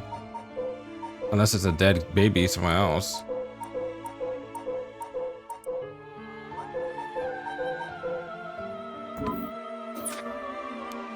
Whatever the case, we never found the truth. But there's one rumor from back then that I could never get out of my mind. That is starting to sound more likely now. Well, I'm sure this isn't the first time you've heard of this. Many believe Nejima's guilty of more crimes than what got him convicted. Back then, a lot of girls went missing. Yeah, I remember all of that. Among the high school girls that might have been murdered, or maybe I should say sacrificed, was a girl who was pregnant. Goodness, that's horrific. He killed her and dismembered her body. And we thought maybe the baby we found is what he poured out from inside of her. Holy fuck. Don't misunderstand me. This is all speculation on top of more speculation here. But I, for one, never believed that man would just take in a baby he found under a bridge. I'm feeling sick. Stay strong, ma'am. I know this is hard to hear. Like I said, don't take that to be the full truth. We were running on a speculation back then. Now that this whole resurrection magic has come into play, we should consider the possibility it was his child, and that maybe he was trying to revive whoever the mother might have been. It's just a theory, but my life would be a tad easier if it were true. That's an interesting thought. If there's anyone Nezha would want to resurrect, a deceased wife is as good a guess as any. The fact that he obtained a curse stone suggests he has an interest in the right of resurrection. Damn, you're right. And here I was thinking that he was only after the curse's power to massacre. Chief Inspector? Yeah? What happened to the child? Without a birth registration on file, the best we can do is find the girl some suitable foster parents. We decided to keep the circumstances secret for the sake of the child's future. Well, I'm glad she was taken care of. Don't mean to derail the conversation, but there's still more written in Arai's journal. We know Arai had managed to obtain the Grimoire thanks to the advice he got from his idol, Nejima, while in prison. After conducting research and gathering more information, he determined he had a chance to get rich quick. Right, he thought he could make some money if he successfully used rejuvenation magic. Correct, turns out someone gave him the idea. And get this. It was the one and only queen and chairwoman of Hihako Soaps herself, Yatsue Yamamori. Wait, the chairwoman of Hihako Soaps? So that's where this leads. Here, let me read what he wrote. The queen of Hihako has a strange fear of growing old. Her fear of death is even worse. If she does die, she wishes to be revived, and she will spend whatever it takes to preserve her beauty. Magic, rituals, rites, she used whatever means necessary. Her tenacity is unbelievable. So she's also the one who's been funding, because in the previous stream that we had, we talked about Araishi, and Araishi was like, oh, I've been funded to find out information about the Rite of Resurrection. I've been asked to get a lot of money to get to about the Rite of Resurrection. And we were like, who's been paying you? And he's like, I ain't telling. This is it. She's been paying Araishi also to find out about the Rite of Resurrection. It all makes sense. She has the money for it, and she has the motive. So she would even throw her money at their cult. The places greed will take you. Well, then that brings us to Hideki Araishi. Exactly. She presumably funded his research into the Rite of Resurrection as well. That's literally what I just said. All right, game. I beat you. I beat you there. That's what it all points towards. I wouldn't be surprised if the witch of Hihaku pounced at the idea, rumors of the Rite of Resurrection. It's starting to sound likely. It might also be why she's spreading the rumor about having godly powers. It's a convenient cover for if she suddenly becomes young and dead. Godly powers, what's that all about? Ah, you can ignore that. Either way, I think Arai took the payments as he was getting her his research to seduce her family into taking him in to keep a low profile. The Saraishi family, Michiru and her mother, Toshiko, were just his unlucky marks. And this is where you get involved. Are you feeling steady, ma'am? Huh? This has something to do with me?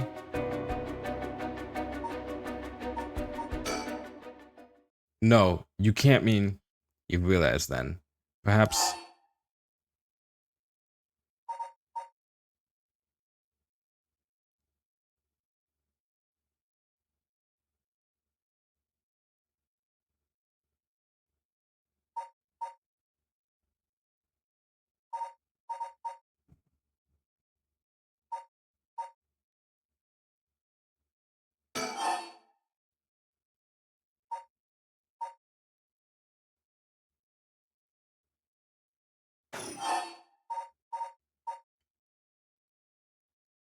Wait, what?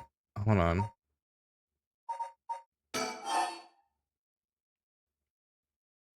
Child of magic. Surprise. Maybe it's.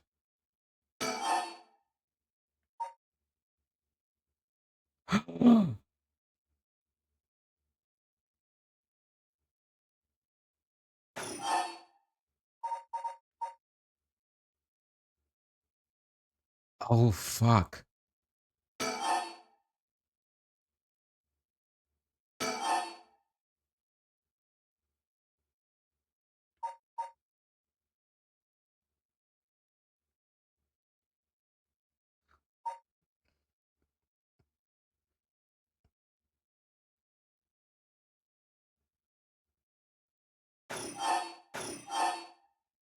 Yeah, that's something that makes sense.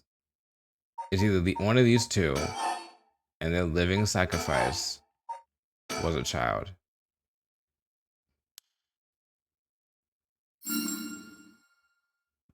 Ooh, oh no. That's exactly it. Oh no. When did he start getting involved with her?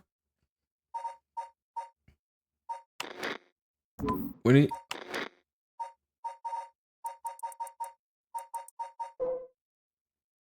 she died a week ago?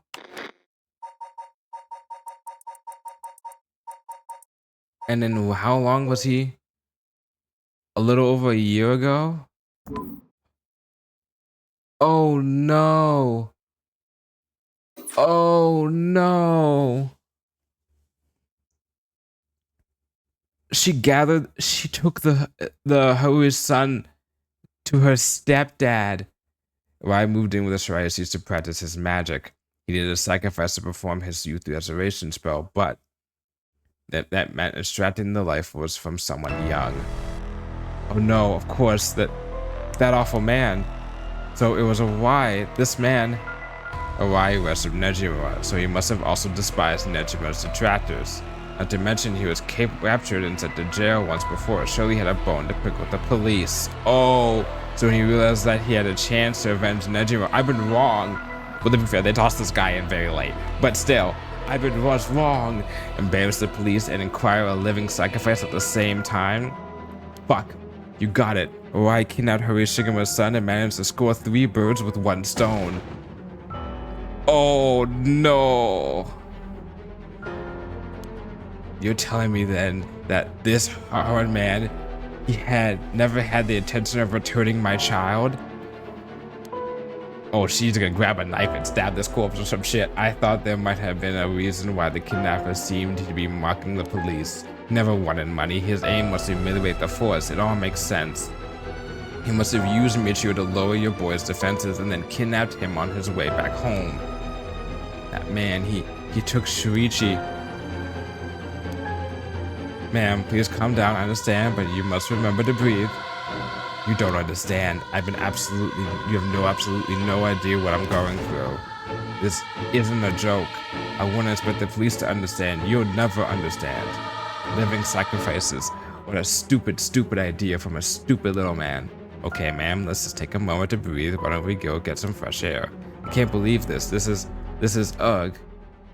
Bitch, he does understand. His daughter is in the crosshairs of a serial killer.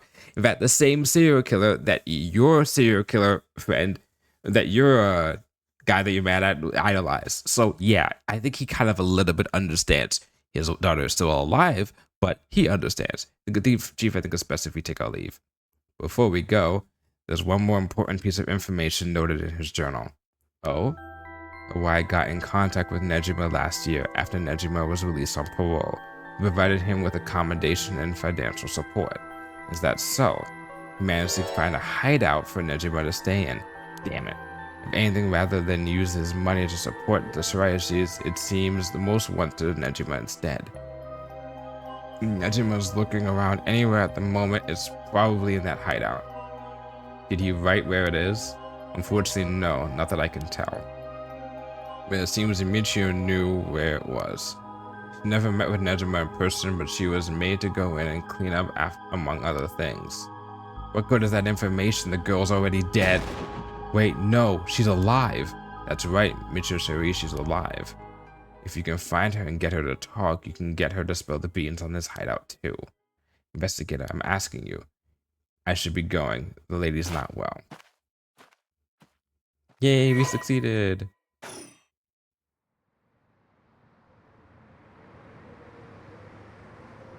Well, we solved the murder. Your son's murder. Let's go. Are you feeling better now that we've gotten more fresh air, ma'am? I'm fine. Suddenly finding out who the kidnapper was really made me lose my wits. We managed to solve the kidnapping case by pure luck here. Sure, we'll call it that. You're right, but Richter, I feel grateful towards Michio. Because she killed the kidnapper? There's that too. But it's for something else. If Michio is the one killing all these people, then she must have acquired quite a sizable amount by now. Soul drugs, I mean. Hey, Richter. Whether the kidnapper's dead or alive, it doesn't mean a thing. Revenge won't bring my boy back. Or she's out with a mission. If Nejima's planning to cause a massacre to collect soul drugs, then all the better. Boy, I won't give up on resurrection. So, I'm counting on you.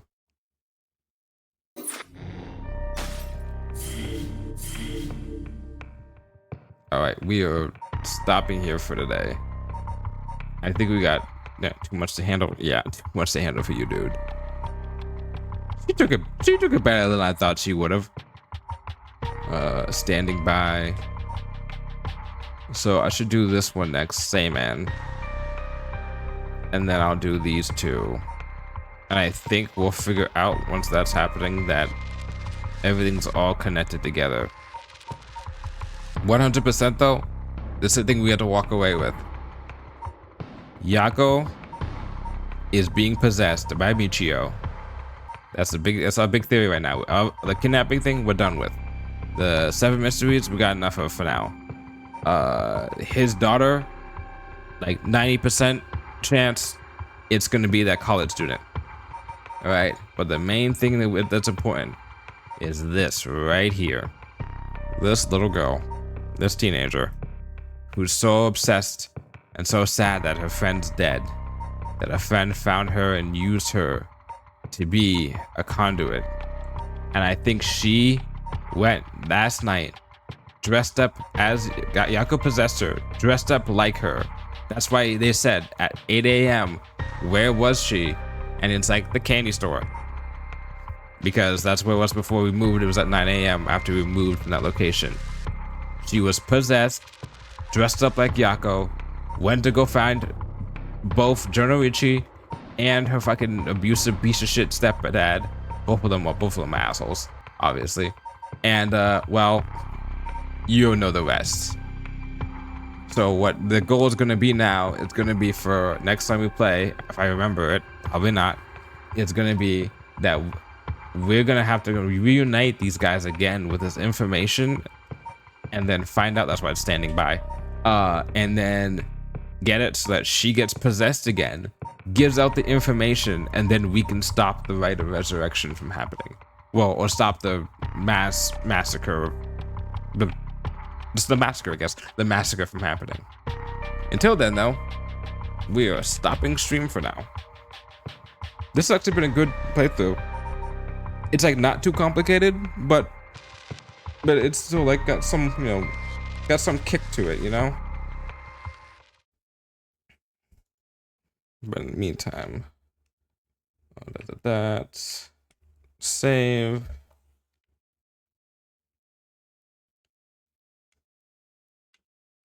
Return to title. Yes.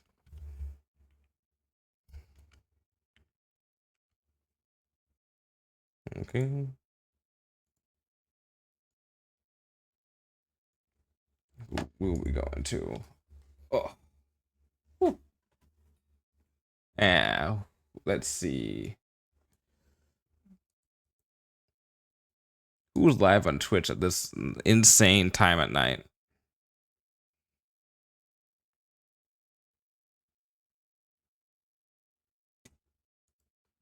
Let's go say hi to Crystal.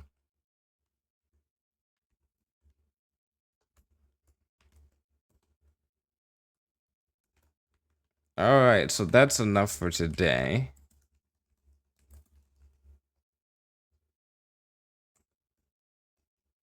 Let's see. Tomorrow is Return of the Obra Dinn, which I'm gonna be restarting for the third or fourth time in a row to see if I actually make it through it. It's a fun game, but I get stuck. I'm terrible at it. So we have that.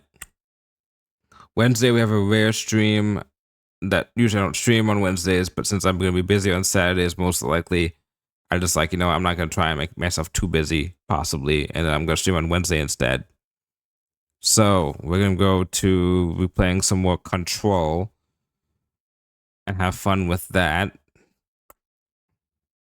And then Thursday we'll have some more Arkham Asylum. Honestly, next week we'll probably be done on both Paranormasight and Arkham Asylum, if I had to make a guess. Which is perfect because we're just in time for the end of the spooky season. And then we get into, well, we'll take a week off to help people with some stuff in the background for other things. And then for the first week of November. And then after that, I'm going to be hunkering down. Hopefully I have a birthday stream too at some point. Anyway, see you all. Hope you have a good day, good night. You're watching VOD, same thing. Bye.